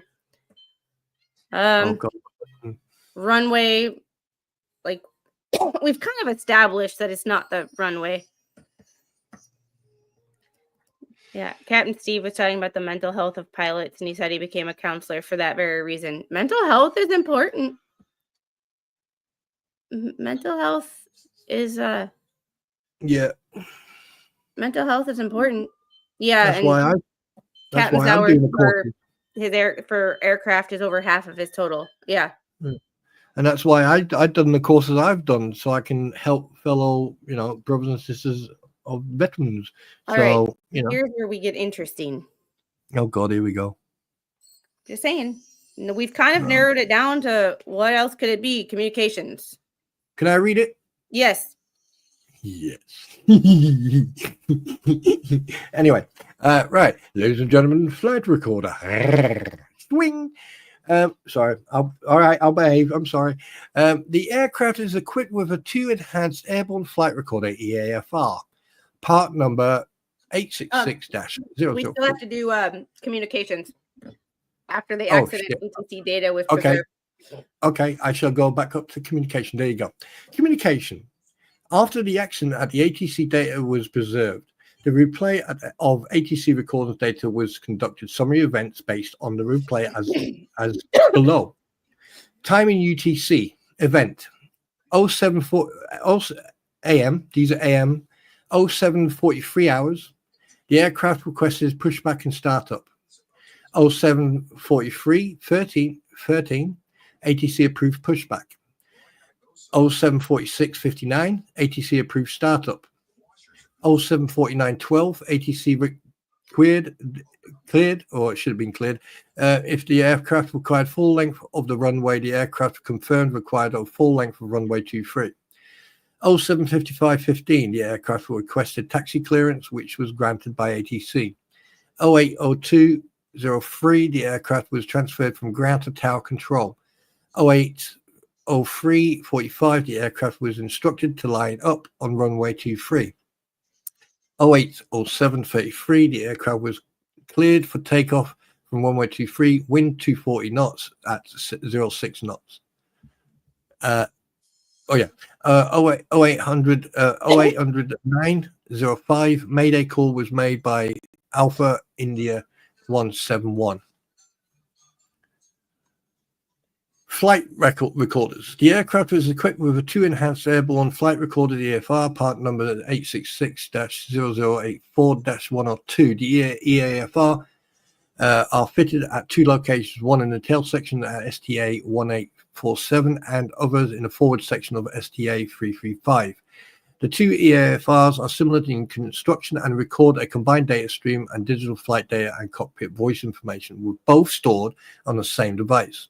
The aft EAFR, that's the rear, receives electrical power from the aircraft main electrical system. The forward EAFR, that's the front, contains an additional power source from the recorder independent power supply, RIPS, a system that provides electrical power to the forward EAFR in the event of power or bus loss on the aircraft. This allows the forward EAFR to continue to record available digital flight data and voice data from the cockpit area microphone (CAM), even after power loss to the aircraft system. As depicted in pic 14, EAFR aft and forward. So you got both of the EAFRs pictured there. One looks a little more intact than the other one. Yeah. The aft EFR was located on a rooftop of Building 8 on 13th of June 2025. The EFR had impact and thermal damages to the housing. The wires were protruding from the housing and the connectors were burnt. The forward EFR was located on the 16th of June 2025 from the wreckage debris besides the Building F. The EFR was burnt and covered in soot. The EFR was still attached to the equipment shelf with part of the connectors melted but still connected. The ULB was still connected to the housing and the lithium battery was also attached to the equipment shelf, which was removed later prior to transportation. Both EFRs were transported from Ahmedabad to AAIB's facility in New Delhi on the 24th of June 2025. Like various other cases where the data from damaged flight recorders was downloaded by AAIB after sourcing golden chassis and relevant download cables from the DGCA and other accident investigation authorities. In this case, the golden chassis identify identical EFR unit and download cables required to download data from the EFR were sourced from NTSB USA. The items arrived on the 23rd of June 2025. Okay, I just have a question. The way this is written, up here, the ULB was still connected to the housing and the lithium battery was also attached to the equipment shelf. In that big of a fire, that lithium battery was not exposed to enough heat to make it explode? It could have been in an internal battery that's protected by the case itself. Maybe. I mean, it's speculation. The lithium battery was attached to the equipment shelf, which was removed later prior to transportation. It could have popped and just burnt out.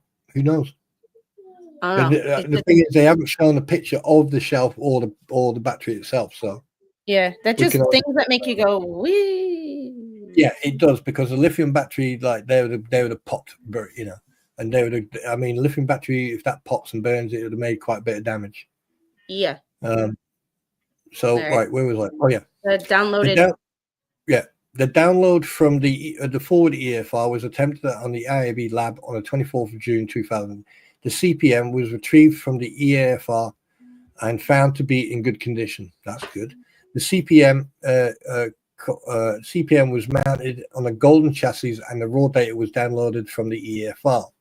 The downloaded flight data contained approximately 49 hours of flight data and 6 flights, including the event flight. That's fucking good. The recovered audio was 2 hours in length and captured the event. That's also good. Initial analysis of the recording, audio, and flight data has been done. The after EFR was substantially damaged and could not be downloaded through conventional means. The CPM was open to inspect the memory card. The damage was extensive. Accident flight. The accident flight.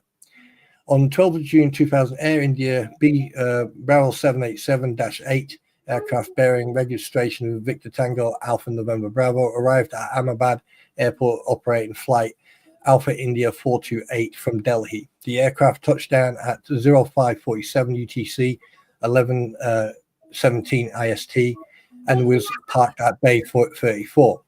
The crew of the previous flight, Alpha India 423, had made pilot defect report, a PDR, entry status message stab POS XDCR in the tech log. The troubleshooting was carried out as per FIM by Air India on duty AME, and the aircraft was released for flight at 0640 UTC AM. The aircraft was scheduled to operate flight Alpha India 171 from Ahmedabad to Gatwick with EDT estimated time departure of 0740 UTC, that's 1310 IST.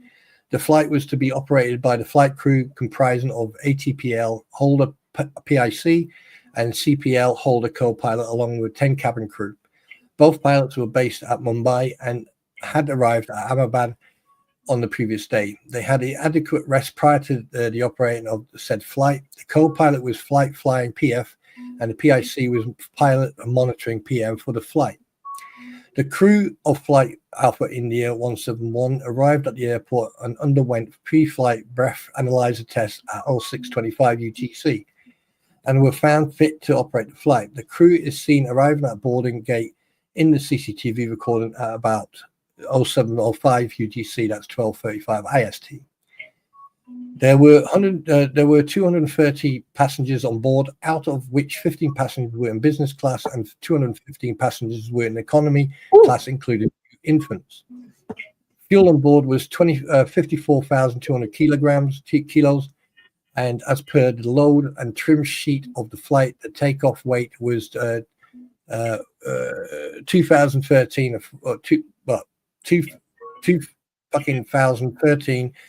401 kilograms. Max allowed 2018 183 kilos.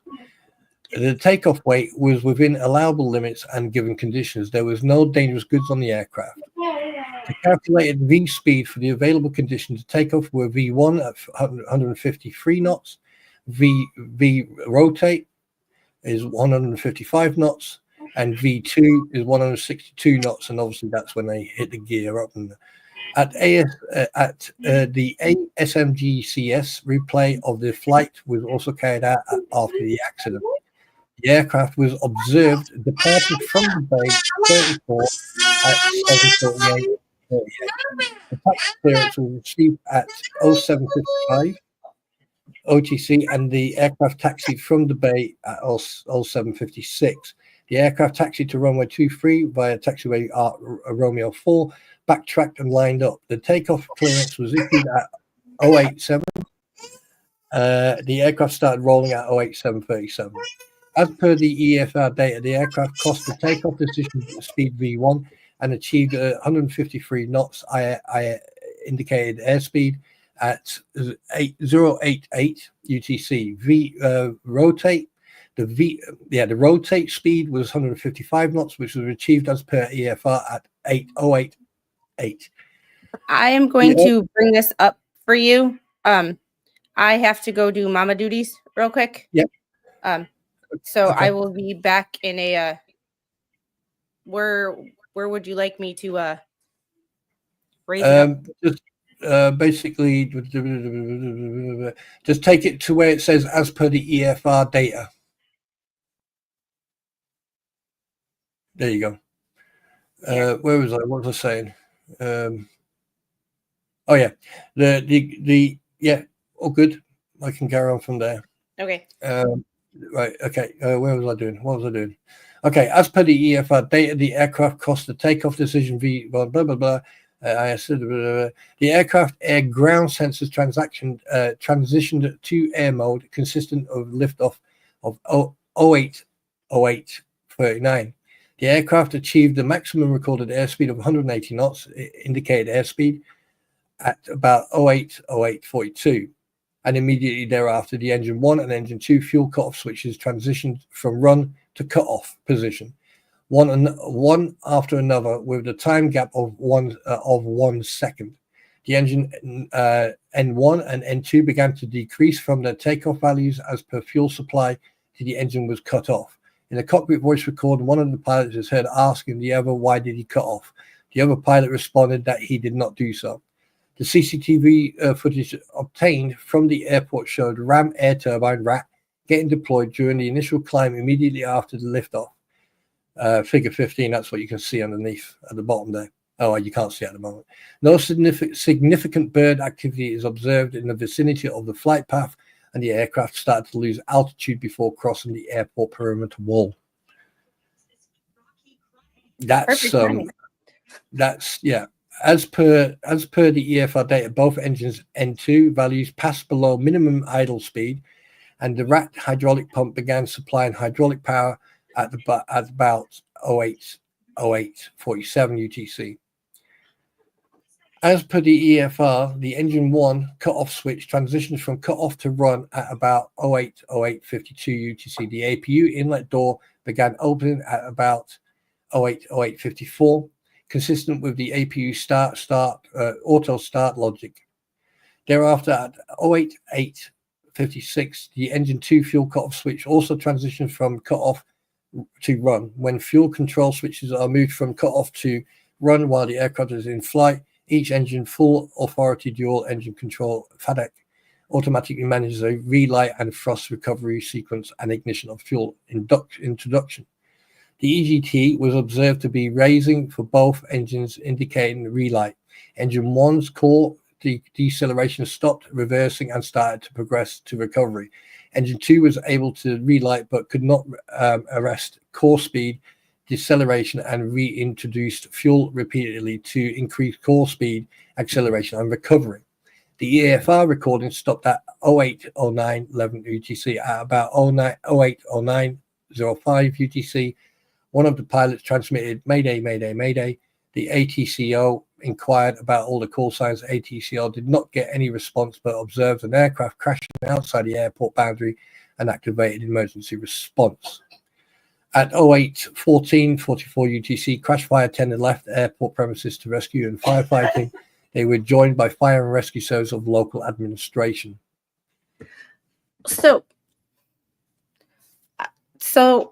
they were cutoff switch was transitioned from run to cutoff and then back to run.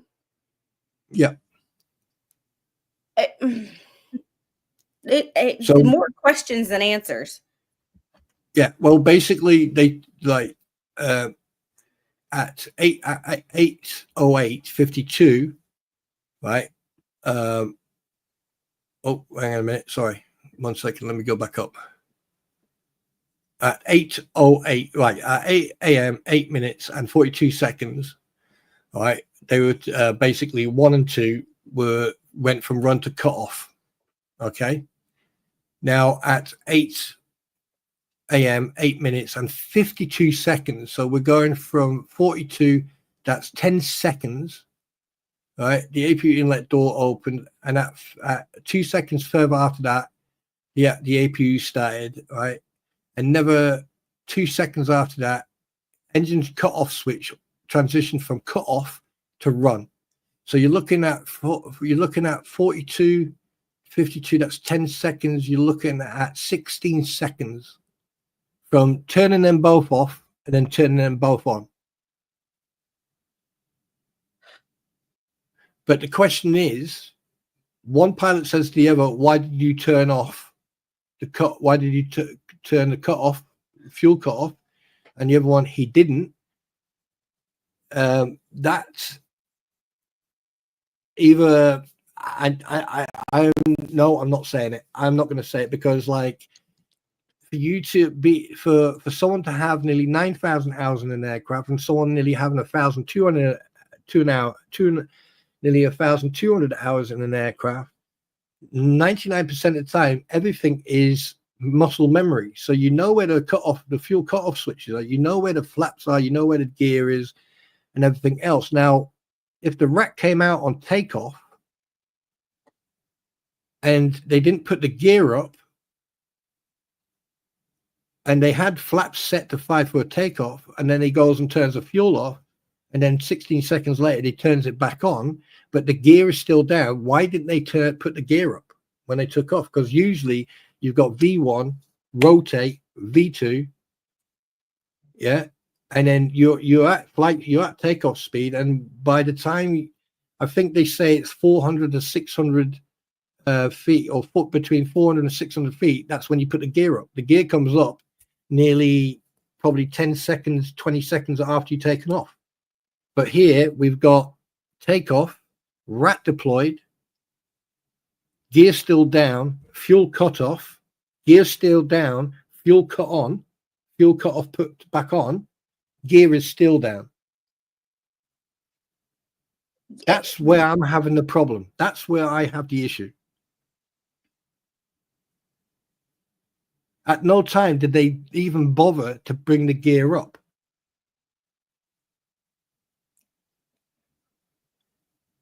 You see what? I got nothing. Like I'm literally at like a.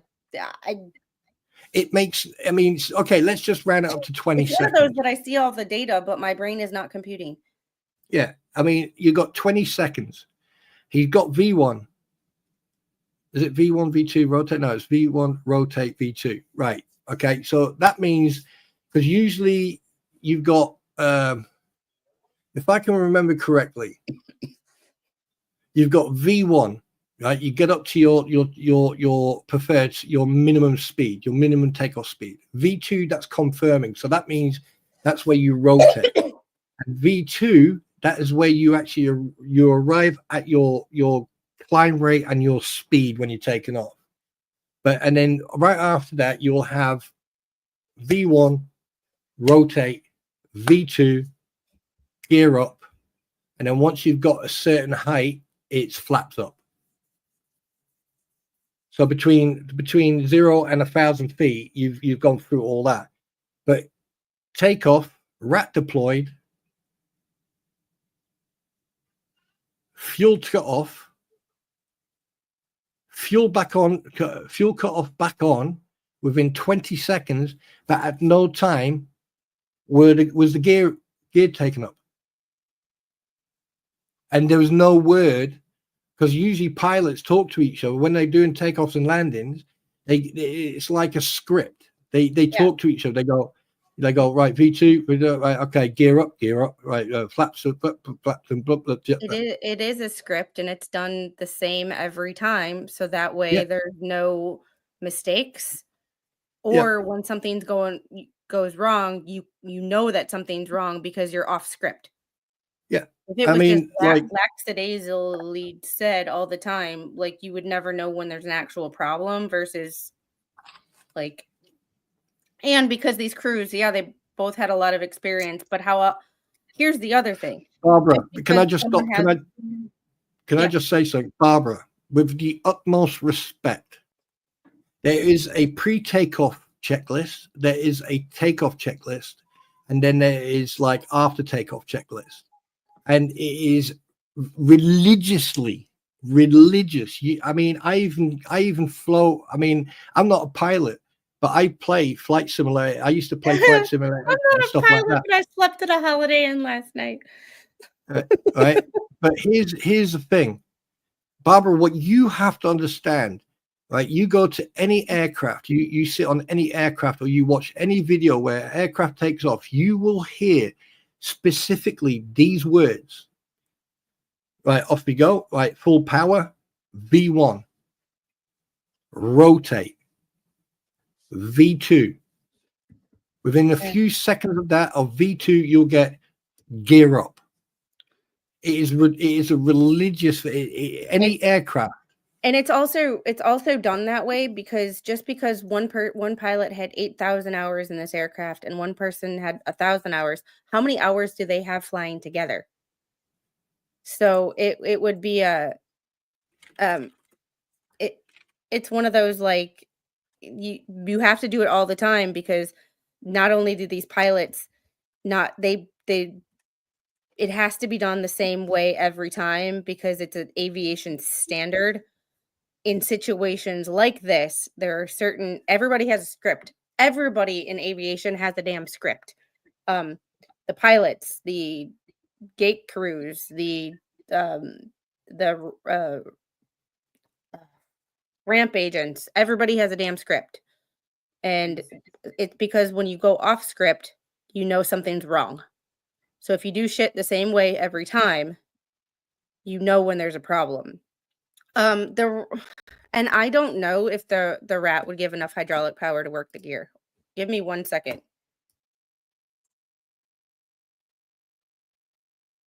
Right. So basically, it says here, right? I understand that. Yeah, and it will, but it's one of those things of, like, the rat's technically not supposed to deploy at 400 feet ish. It's supposed to deploy at, like, it's meant to deploy at altitude to help provide just enough power to get the aircraft to a emergency landing location. It's not meant to provide power to allow the aircraft to take off. So it's like, it's just a weird, I don't know. It's just a weird, and a pilot cannot deploy the rat. Let's make that one clear too. The rat is an automatic thing based on certain conditions, which is also weird. So but everybody does it, and everybody does it the same way aviation wide. So also, if a pilot changes airlines, so say this guy goes from Air India to United Airlines, although it'll probably be in English versus, whatever language they were speaking. India has multiple languages, so I don't even begin to guess. It would still be the same process every time. So it's meant to be a safety thing. And I'm just so this has left me with more questions than answers. I'm left with more questions than answers. Because I can understand what Barbara's saying, but the thing is, if you go to any video where you watch a real plane take off, because there's a lot of videos where pilots actually film what they do, and they go through a pre-takeoff checklist. They do everything, the V1, rotate, V2, and everything else. If you listen, they have especially when it comes to the takeoff and gaining altitude, they will go through a certain setup. They will go through certain wording, and you won't hear them talk or anything. They will go. It's like religious. It's like V1 speed, rotate. My mom says it perfect in her comment. They're not allowed to have anyone in the cockpit at the time of takeoff either. It's supposed to be a sterile environment. They can't be talking about anything else. So, and Calvin, usually it's the pilot telling the first officer what to do. So usually it's the pilot or the captain who says it and the first officer who does it. So that there's dual, and then as he does it, he repeats it back to the captain who moves on to the next. All right, let's because I'm just because I got to get going. Progress of investigation. The wreckage site activities, including drone photography, videography, have been completed, and the wreckage has been moved to a secure area near the airport. Both engines were retrieved from the wreckage site and quarantined in a hangar at the airport. Right, just to confirm, you got V1, because I just checked. You got V1, rotate, V2, positive rate, gear up, and then when they've got a certain height, flaps up. There you go. Sorry, I can hear her in the other room with her dad going, "Pizza, pizza, pizza, pizza." This is the thing that's doing my head in, Squid, is the fact that irregardless of from the takeoff to the accident, what I can't understand are two things. Why there is no voice recording of exactly what I just said about, V2 rotate, V1 rotate, V2 positive rate, gear up, blah blah blah blah. There's nothing. All you get is why did you turn the cutoff off? And then I didn't. That's what I can't get my, and the fact that the landing gear didn't go up.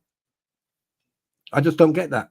There's no. Well, I mean, if they, I mean, obviously this is a primarily. Most of that will. I'm sure more of that will come out in the final report. However, was that done? Yes, I know, Paul. Let's not be. Paul, with all due respect, it's not about airspeed or anything else. When you rotate V2, when you rotate, right, and you've got positive airspeed and you're already taken off. Let's not dissect this. It's about the fact. Well, my thing is about that is, was that done before that you would have put the gear up? Because hold on.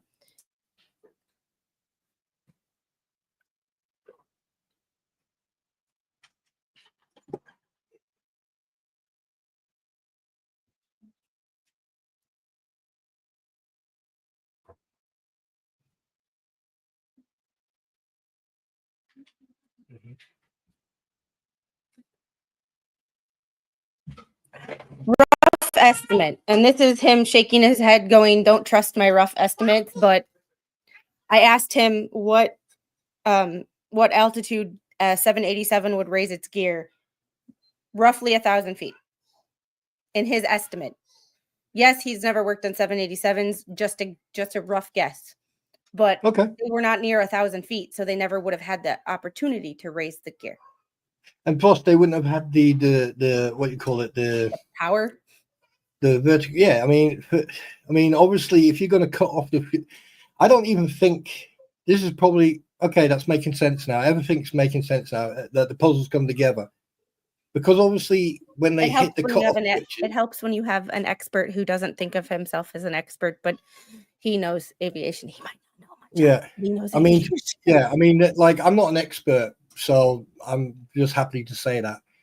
And I'm sitting here with my hands behind my head, and I'm actually now seeing it like it's like from flicking a Minority Report. When it took off and the rat got deployed, that rat was deployed at about within 300 feet. Within 300 feet, roughly. By the time they left, like you have to think by the time they took off and they were above the threshold of the airfield and outside the airfield, and then they lost lift and everything else. That's when the fuel got cut off and got turned back on. But one engine didn't catch up. So, yeah, okay, my brain hurts now. Yeah, when he said 1,000 feet, and like that gave me like clear picture on like why the gear wasn't raised, because they never made it to that altitude, why certain things weren't done, because maybe in the sequence of events they never made it to the post takeoff sequence of events.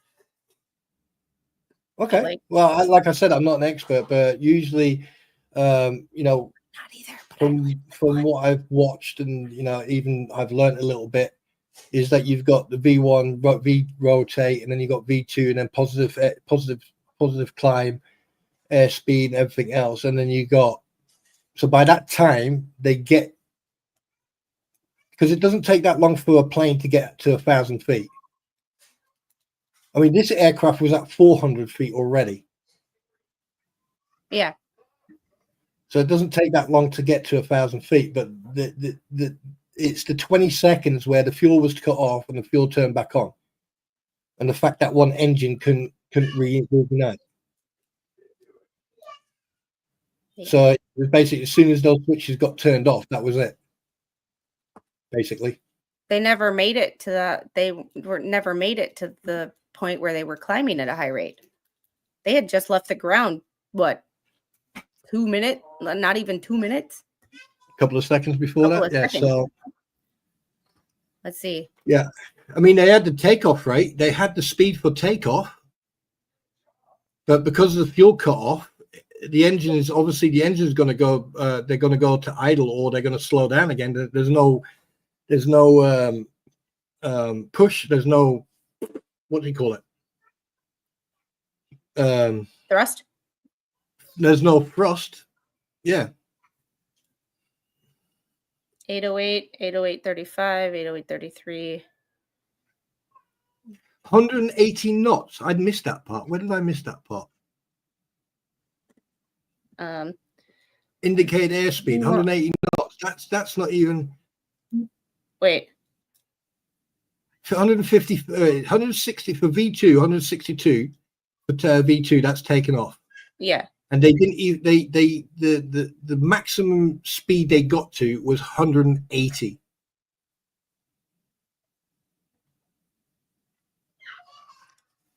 Yep, aircraft achieved maximum airspeed of 180 knots at about 808.42.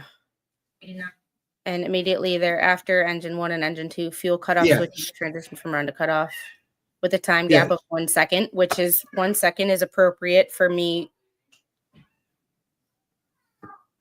transitioning. Yeah, so that's at 808.42, and by 8, where is it? Where is it? Shit, what page is that? 14. Was when they were turned back on.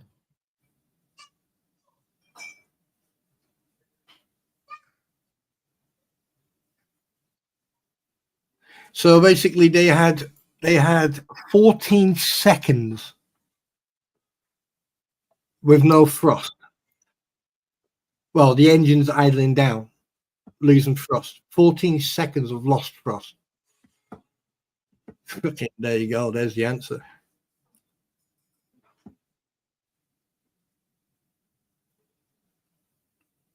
But the question still there's still this one question.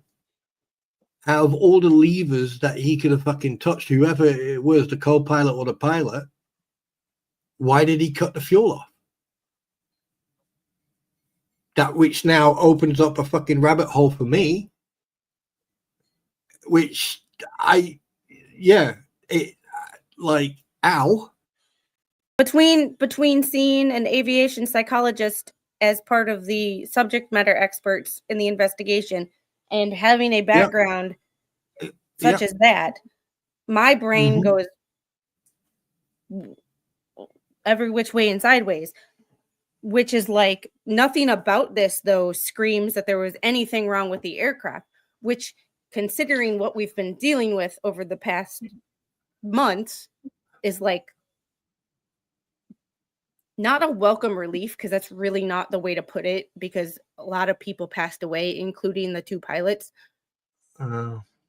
However, it's like it was a personnel issue, it seems like, and not a No, I would not. No, I would. In a personnel issue, I'm not going to speculate. I will talk about this privately, but the question I've got, it doesn't say who said it. If it was the pilot or co-pilot. Well, what I'm saying is it was pilot error. No matter what. Oh yeah. It was pilot error. Like it was a personnel problem, not a maybe not a cognitive problem, but like you are a fucking ninja. I swear to God, you're deaf. No, I'm not deaf. Oh, you are a fucking ninja. I didn't even. I swear to God, I am gonna get some sort of freaking bell or some sort of. Don't you fight with me, woman, because you know that I'm taller than you.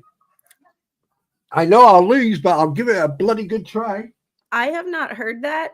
And obviously I have not seen anything in the report, and all I really do is read the report and my own I read the report and I look at diagrams of what the aircraft looks like. I look at Air India's or whatever company's safety reports, and I talk to my man, and that's about the extent of my and I talk to Spawn too. But like the extent of my like going in depth on things. Why have I heard this? I do the same thing. I take the same approach with these things that I take with the like what the hell stuff. I read the documents and I talk to people who know more than me. Right. Just for the record, while you were saying that, I did a bit of quick research. A 787-8, okay, usually has co-pilot and pilot, and that's it. But sometimes in some flights, what they'll do, they'll take probably a ground crew or an engineer with them, or another pilot. So if they got someone in the cockpit, so if you got the pilot, co-pilot, and then you got the jump seat in the cockpit. However, if there'd have been a third person in the cockpit, ladies and gentlemen, it would have been in the report. They would have mentioned it. Yeah. They would have mentioned that they had and the only people who are allowed to jump seat in the cockpit is another pilot. Yeah. Or an engineer. Yeah. Well, they don't really have flight engineers anymore, so. Yeah. So they do have jump seats in the fuselage for other or in the main cabin for other aircraft personnel or airline personnel, and what is that noise? You get to non-rev. So non-revving is always fun. So right, just here's brain, ow, pain, tilt. I know. This is my opinion. I think that either the pilot panicked or made a stupid mistake and when he realized he made a stupid mistake, he then tried to rectify it. Yeah. So it's just by doing that one silly mistake caused this accident. I'm really hoping not to it. I mean, I honestly, because the only other option is not good. I mean, this one's not good, obviously, but the other option is worse. Yeah, there's one option. There's one thing I'm thinking about, and I'm definitely not going to say anything. No, no. Hang on a minute. I'm going to type it to you. I can only. I think I know what you're gonna.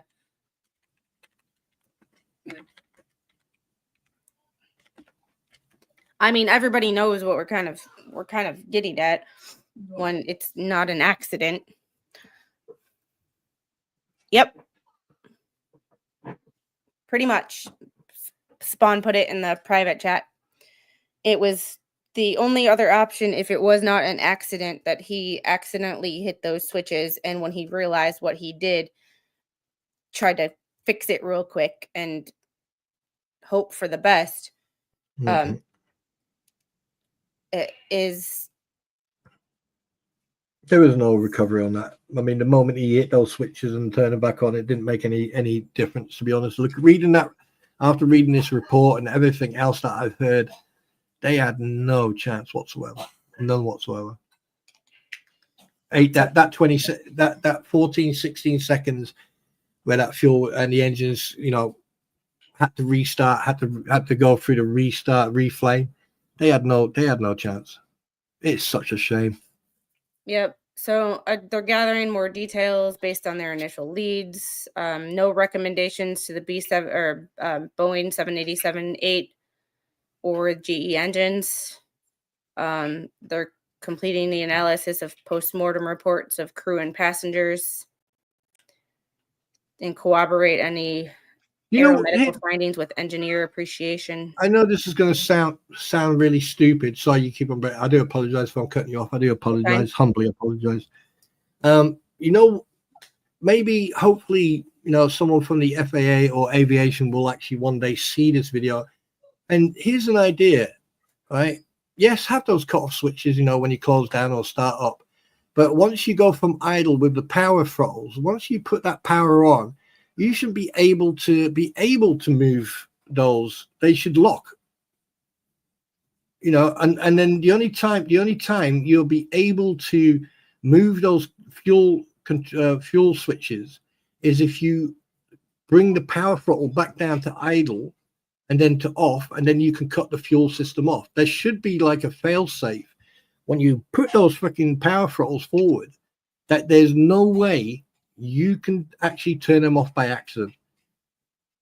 This is the perfect example of showing how easy it is to make a silly mistake can turn into a catastrophe that we're witnessing now. So if those throttles are up, even if they're at 10%, you can't move those freaking things either on and off. The throttle has to be at an idle or off. And that's the only way you can stop this from happening again. There has to be a fail-safe that you cannot.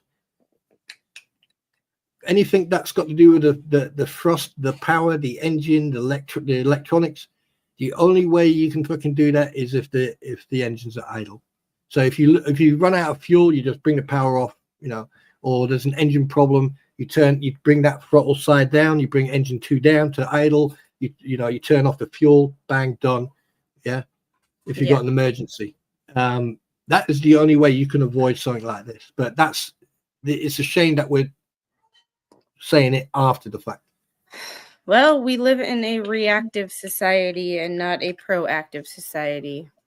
And I'm sure there probably are reasons why they do it the way they did it the way they did it. And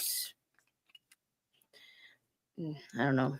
It's just one of those things. Or when you read it, it's sickening. I mean, it's like we're in the year 2025. Technology has got to the point now where you could actually fucking install this stuff to stop this stuff from happening. my only pushback on that, and playing devil's advocate, Barbara, I'm stealing your spot. Wait, what? She said she was playing devil's advocate, so I'm stealing her spot. Okay. For just a second, Barbara, you can have it back after I'm done. The horns. Cost. Paul brings up a really good point. Cost. But what happens if you have an engine fire and need to cut off that? If you've got an engine fire and need to cut off that engine with a absolute quickness. And cut off first of all, that fidgeting with that little egg, that fidget with that egg is coming through and it's really right. Sorry. Right. Here's me playing. Here's my Unu card. All right. So I'm going to play devil's advocate now.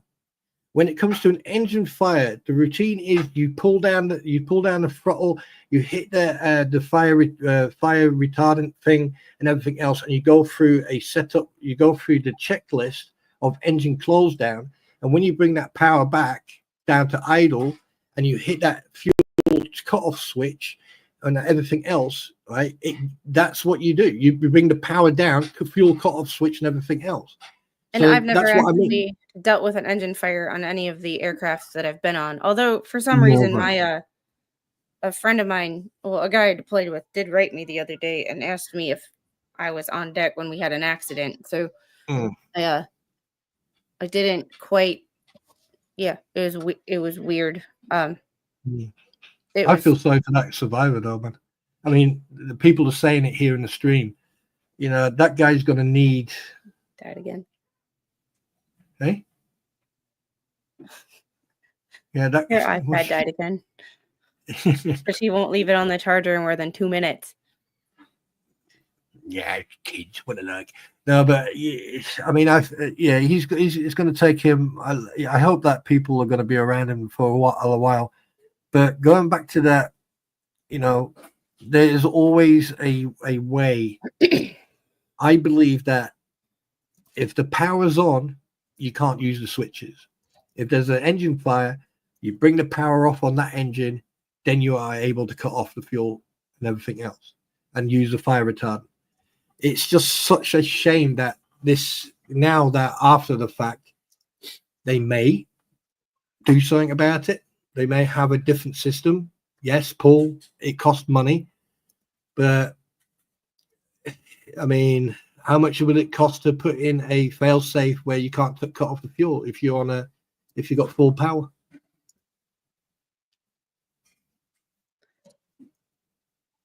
I tell you, when we read, I'll be honest with you, Squid, when we read stuff like this, right, I'll be honest with you, afterwards it takes me about probably an hour or something like that just to, decompress and actually walk away from it, because it's like now I'm thinking about, all the families, I'm thinking about the guy who survived, I'm thinking about all the crew and everyone out to deal with it, not just this one, but every single thing that we've discussed so far, besides the money, where's the money going and all that. It's a shame, but. So, Barbara, she said, I asked AIS during an engine fire on a Boeing 787 pilot to perform two-step action to cut off fuel flow to the engine and activate the fire suppression. What do they do first? I'm just curious. And the reason I asked Mr. Squid about the gear swing or the gear is that's one of his qualifications. So he that would be an area that he knows way more about than engines. He's an airframes guy. So he's a gear swing guy. So she took half the egg. She took half of this one. Okay, right. It says here, in the event of the engine fire on a Boeing 787-8, pilots will typically shut down the affected engine, cut off the fuel supply, and activate the fire suppression system. This will then assist the situation, possibly divert the nearest airfield, blah, blah, blah, blah. So it's basically shut down the engine. So fuel supply is second. Okay. Fuel supply is second, which would make it possible. Because if fuel supply was first, then it was like, then I could see that being a problem. But since fuel supply is second, having a fail-safe where it doesn't work if the engine is on Well, the fact that there is a failsafe, because like if you think about it, let's not try to overthink it. But if you've got an engine, like you're flying at full speed, you got your throttles at full throttle, you're taking off. You try to turn off the fuel, it won't work. The only way it will work is if then suddenly you've got an engine fire at 10,000 feet. You've got an engine fire. You take down throttle number 2 engine down to idle. You then go to the fuel. Now you can turn it off because the throttle is at idle. You then can turn off the fuel system and then hit the fire suppression system. So the only way you can turn off the fuel cutoff system is by having the power throttle system at idle.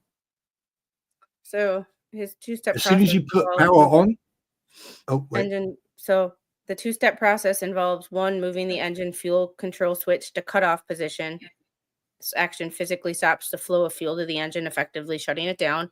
And then pulling and rotating the engine fire switch or pushing a button. This action activates the fire suppression system to discharge the extinguishing agents to the engine nacelle. Yeah. So putting it in idle would be a third step. So it's the same thing. Basically, Barbara's explaining the same thing that I've just. Well, yeah. What I meant is what she had said. You cut off you use that cutoff switch first. No. You like you know that picture I sent you. Yeah. Right. Have a look at that picture. Right. And if you look at the picture, you got the thrust levels. Yeah. Yeah. Right. If you look at that picture. Right. If you look at that picture, you got the thrust levels. Now, say for argument's sake, the starboard engine's on fire. You then take the thrust level, you bring it down to idle. You then turn off the fuel switch, and then you hit the fire suppression. Does that make sense? Yeah. It's just one of those. This is why it was avionics and not power plants, because, it's just one of those situations. So they designed it the way they did for a reason, and I'm just wondering what that reason is. And I'm just trying to brainstorm what the reason is, because they always design it the way they do for a reason. Yeah. Whether it we're talking about the same thing, but we're just sort of like you put in our own sort of well, I understand that, but I'm saying Boeing themselves designed it that way for a reason, in the sense of they designed it that way with lots of research and development for a reason. And I'm brainstorming on why they did it, and safety of, if there's an emergency, had to have been on their minds if that's how they thought the best way to do it was. Yeah. I mean, maybe now with this situation that's happened, maybe now air manufacturers will probably might go, well, no one should be able to turn off the fuel unless, they've got the engine throttle levers at idle, because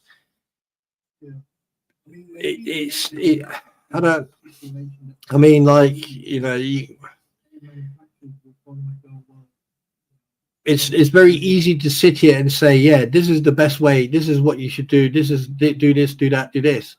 But, we had 2 qualified pilots sitting in the plane. One had nearly 9,000 hours. The other one nearly had 1,200 hours. How the hell could you make such a mistake? That's the biggest question that needs to be answered. How on this earth could someone who's qualified to fly a plane make such a pivotal mistake that caused this accident? That's the biggest question that needs to be answered. How on this earth could someone who's qualified to fly? I got nothing. Like, I'm mentally out. Like, I got no ideas left. I'm like looking at the pictures. You're like, I'm going through the picture, and I'm like, human error, but it's the thing of like, there's another possibility that it wasn't an accident. Yeah, I know there's human error, but there's that error there. One of the reasons that those checklists exist is to eliminate human error. Yeah. And yet here we are. So it's we'll just have to keep an eye on the and I'm sure when the full report comes out, it'll be headline news. It'll be 6 to 9 months from now, maybe a year, but when it finally gets written and comes out, it might be back in the headlines. So we will definitely be keeping an eye on it. I will definitely be, I have like a calendar of when I need to start looking for final reports on some of the stuff we've looked at based on the estimated timeline of when they might be done. Because I'm not going to search now for something that happened like 2 weeks ago. It's just not going to, And plus, we still got the ever incidents that we've covered. We still need to go back to them and cover them yet as well. And that's where I'm like, that's where I have a time, like a calendar. I have marked on my calendar, look for final report for this. Look for a final report for this. Knowing that it's been, I think I put like 9 months as my like window between when we talked, but when the preliminary report came out and when the final report came out, it was either 6 or 9 months. I can't remember which one, but I have in my calendar, check, for DC final report, check for Canada final report. Like I have these things already pre-marked down in my calendar so that I can go back and make sure Well, let's hope that all these media don't start speculating about what's happened. Let's wait until. Oh, they already are. Oh, right. Okay. Spoke. They already are. I mean, until we know 100% what happened. I mean, right now we can only go off what we read tonight. Yeah, and that's why I like to. What's up, Angel? Yeah. What's up, baby? Okay, I have to get going. Yeah. But there's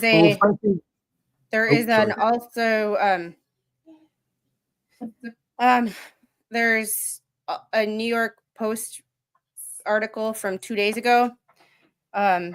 Headline: Doomed Air India pilot's medical records probed among reports that he'd been suffering from depression and other mental health issues. Oh, wow. And that's just, there's a Daily Mail, Air India pilot's records being examined over mental health. Standard.co.uk, Air India pilot's medical records examined. And that's just news.me something. Aviation safety expert raises concerns about the pilot's mental health after Air India crash. Yeah, it's already all over. So here's my throwback on that then. If they're already saying that, there may be of mental health issues, why did they allow him to fly? Why didn't they ground him? And it's not my place or your place. It's not our place to speculate until, I don't know. This is Yep.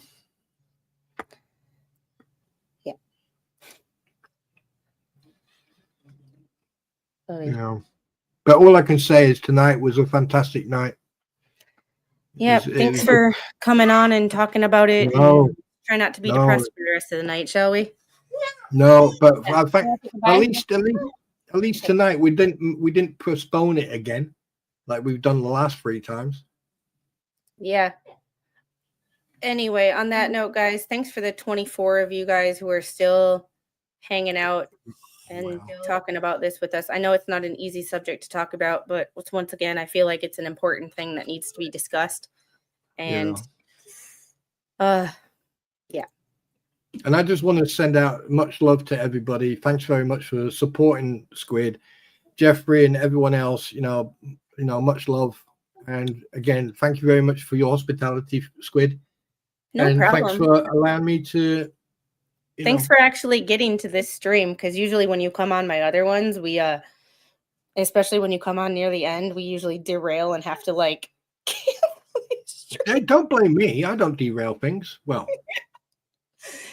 derailing is not the right word, but instead of going from the document, you bring an element into my channel that I don't. True. So you bring an element into my channel because you have followed this a lot longer than I do, and you do research on backgrounds, and you know people, like the people involved that aren't in the case, that have thrust themselves into the case. And I just don't pay attention. So, like, Gail, I'm happy. I hear your voice and think of something happy. I'm very happy. It's just that, like, it's so. It really, and I'm going to say this quite public now. It really pisses me off that labels are planted on people, but until you actually know exactly what's happened.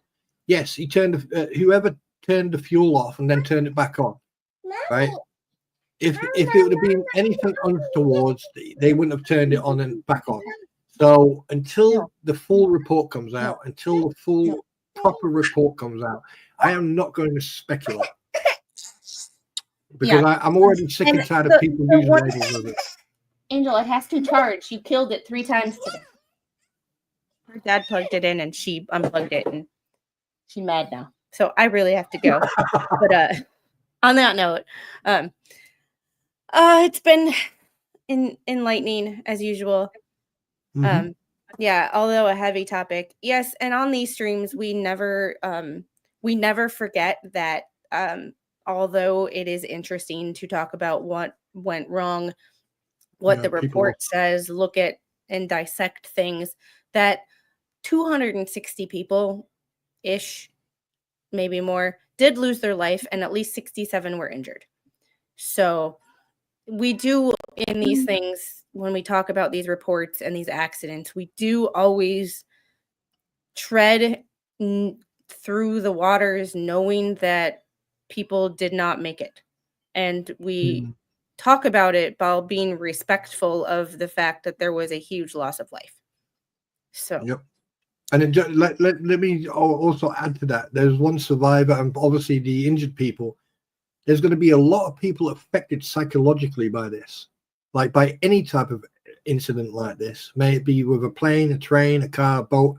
There are going to be victims who were on the aircraft or the vehicle or on the ground. So, and sometimes it's very hard to talk about the numbers of fatalities, because it's like you're talking about people who only last month were sitting on a table and breakfast in their house, and now suddenly it's that light switch, bang, done.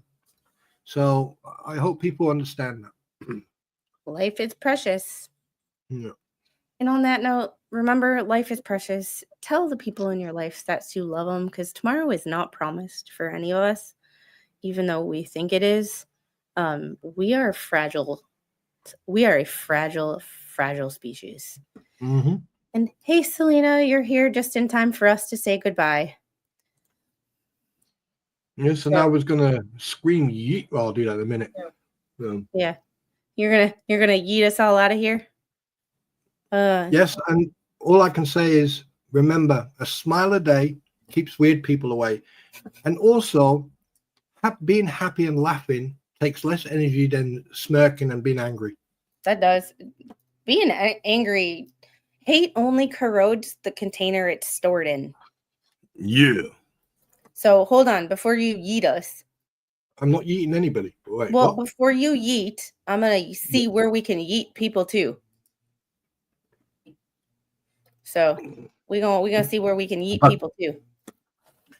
Yeah, and Paul, Barbara, and Jeffrey, and everyone else, and JK, and Gail, and Kim, and everyone who is here, thank you so much for being open-minded and sitting here and listening to this. Appreciate it. On behalf of Squid. I appreciate everyone being here. I think we are going to go to we're gonna go to Nick Starro. YNW Melly is back in court. Oh, good Lord. That trial out of Georgia is a shit show and a half. All right, guys. Tell Nick that I said hi and I sent you. I will see you guys on the next one. See you later. Yeet.